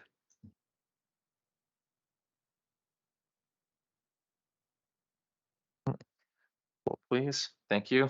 So I guess I don't have a whole lot to say to this. I guess it would be a lot of questions on it mostly, but I brought forward this motion with the intention of providing our community with an in-your-face style of transparency. I find that people are far too often asking what they are getting for their municipal contributions and then improperly researching true costs. I do believe that this could also be a double-edged sword, which results in further frustrations from some members of the public who value some projects more and others projects less. However, I believe this could have long-term benefits in educating the public about the true real-world costs involved with maintaining and building our city. Thank you. Thank you. Anybody care to speak on this item? Councillor Hoekstra. Thanks, Mayor Creasy. My question is about the existing signs. We never used to have signs like that on C&E Trail and stuff like that. Or have we always had signs like that? So what prompted those signs to go up? I was kind of thinking it was in response to this, but it's not. No. Theo Gowdy? It's not, I guess. It was, I think Councillor Dallas had first asked about on-site signage. There was a council meeting where it came up about the paving, special paving tax, and we said, oh yeah, we'll put that on. We're already planning some signage for the C&E Trail one. Is that Councillor Dallas, do you remember? I guess it doesn't really matter. Yep. That was a new thing this year, is the short answer. That was just us testing it out. I don't know if that is the type of signage you were imagining for this, or if it would be something more tailored to each project, like there might be a building one that'd be on site, and it's what we had sort of pictured. Thank you. So I think I appreciate the reasonings for this to be transparent and whatnot.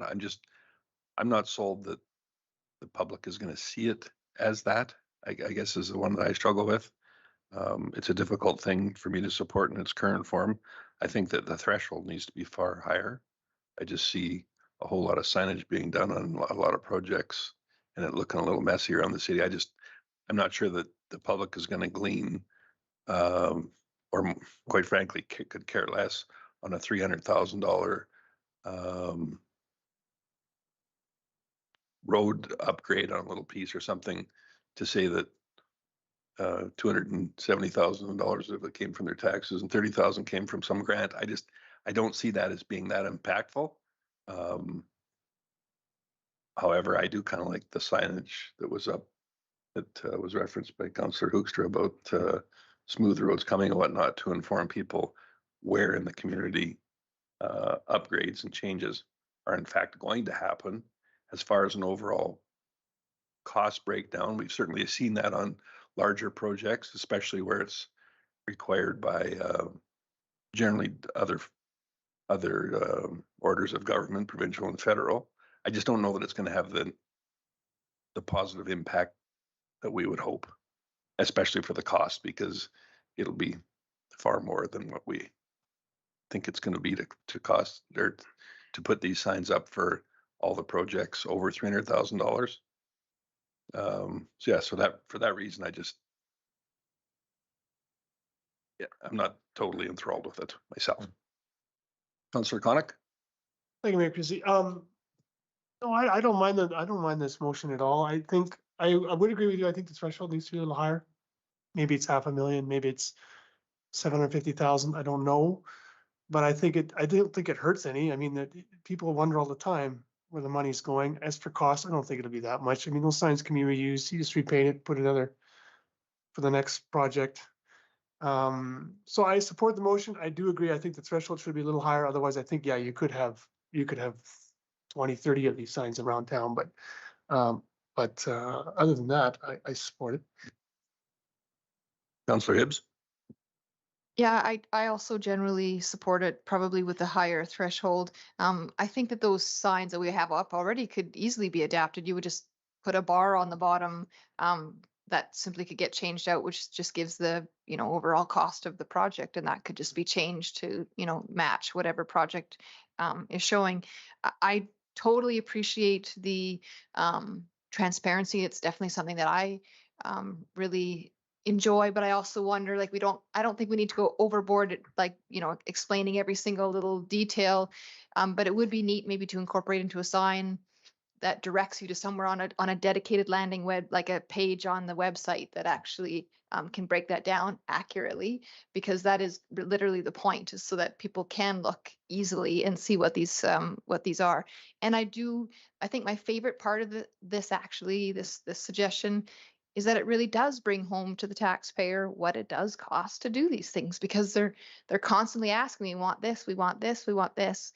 Yes, I would like to do that too, but I'll draw your attention to last year's project of this similar, stretch of road was, $2.4 million. Do you know what I mean? And it just puts it into context and it's easy. So that's why I like it. Councillor Dallas? Thank you. Thank you, everyone, for your input on that. I think the cost threshold was a difficult one for me. And the reason I chose that amount was because I wanted playgrounds to be included in that. And I think, without that, those ones just kind of go unnoticed. And I don't think people will understand the cost of those. That was my biggest driving one, was I wanted projects like that included. Yeah, in regards to the cost of the signs, I think 0.3% on a project cost for an initial sign is negligible, and then the signs can be reused. So I'm not looking for in-depth, lines. I just want 3 items of city funded, whether it was province or other funded, and grant funded, or however that works. That's just as make it simple. People can read it and see it. Thanks. Would you consider a higher threshold and playgrounds? Yeah, I would be amenable to that.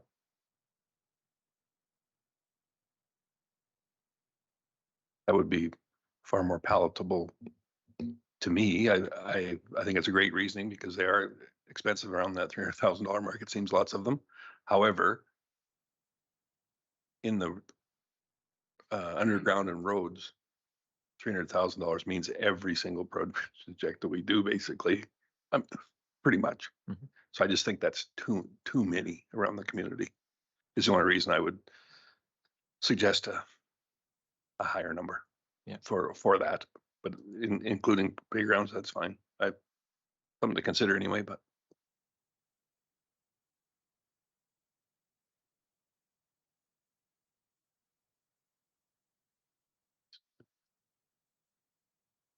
Councillor Hibbs? Thank you, Mayor Creasy. Just to keep it clean, then an amendment would be the appropriate action, because there is a motion on the floor already. I would move to amend that motion to read, rather than 300,000, it would be 500,000, and the addition of playgrounds specifically, regardless of the dollar value.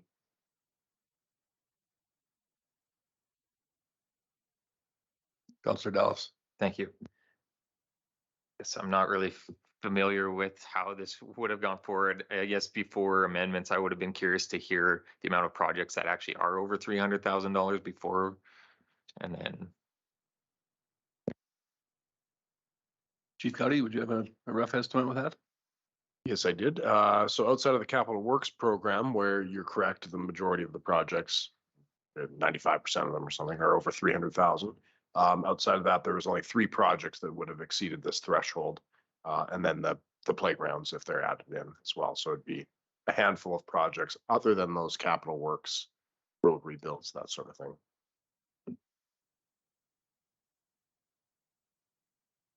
But that's what this is capital budget items. Outside of the annual roads program, including the roads program 1. Okay, we don't have that rate with you right now. We would need some time to get that. Councillor Hoekstra? This motion does ask, oh, sorry, thank you, Mayor Creasy, for a plan. So it doesn't necessarily have to be absolutely every project. Is that correct? Or did you want it absolutely every project, or the plan is that every other project, or because I don't think we want to make our citizens weary of seeing these signs either. So I would like to support Councillor Dallas in suggesting administration develop a plan, but doesn't mean every project. Good point, thank you. Coordinator Bellabono? Thank you, Mayor Creasy. I just wanted to ask if Councillor Hibbs could reread her amendment to the motion. If I could restate it, I don't have it written.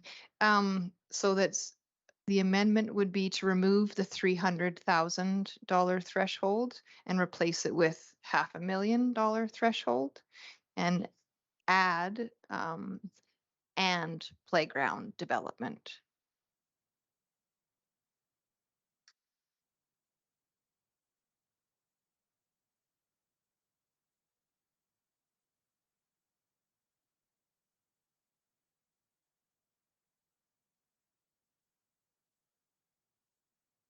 Is that a number that's going to be more in line with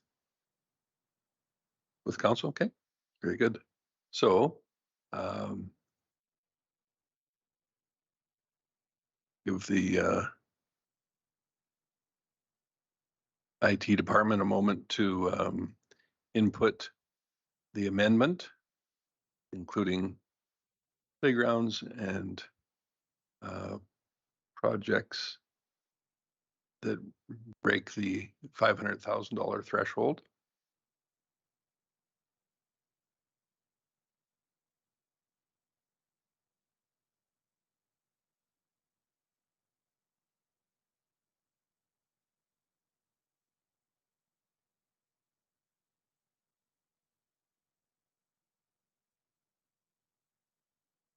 So to amend the motion there to remove the $300,000 threshold and add $500,000 threshold and add playground equipment. Or I'm sorry, playground development it reads, which is basically the same thing. Are you happy with the way that is worded, Councillor Hibbs? Very good. I see no additional input, so please go ahead and vote.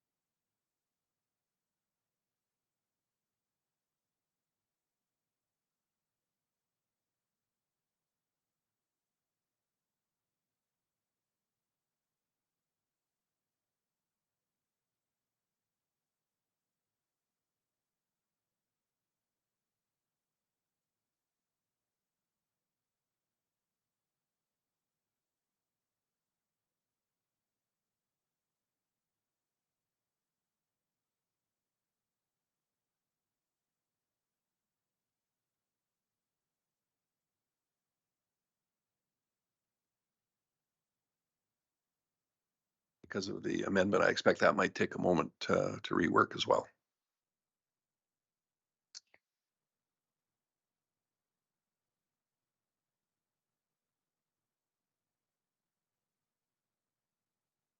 While that is being reworked, I'm just going to read the next meetings coming up for council.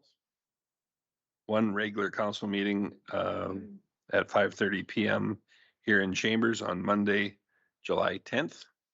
Then we have a committee of the whole meeting, same time, 5:30 PM on Monday, August 14th. And back to a regular council meeting, once again, 5:30 PM here on Monday, August 28th. Just to let people that are viewing when our future or our next 3 upcoming meetings are. And I believe the motion is up for voting for consideration now. If you wanted to wait till it rolls down to the start, because I think it's been truncated because of the length. And there you go.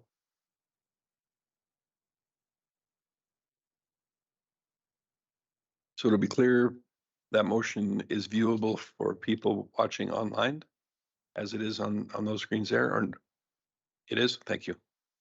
You don't need to reiterate it then. Everybody's ready to vote? Please go ahead and do so.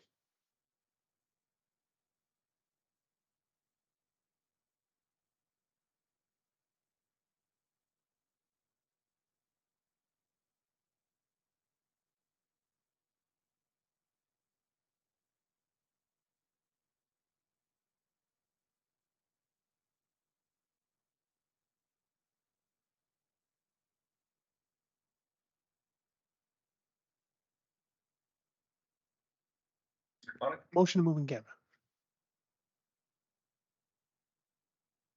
Motion to move in camera.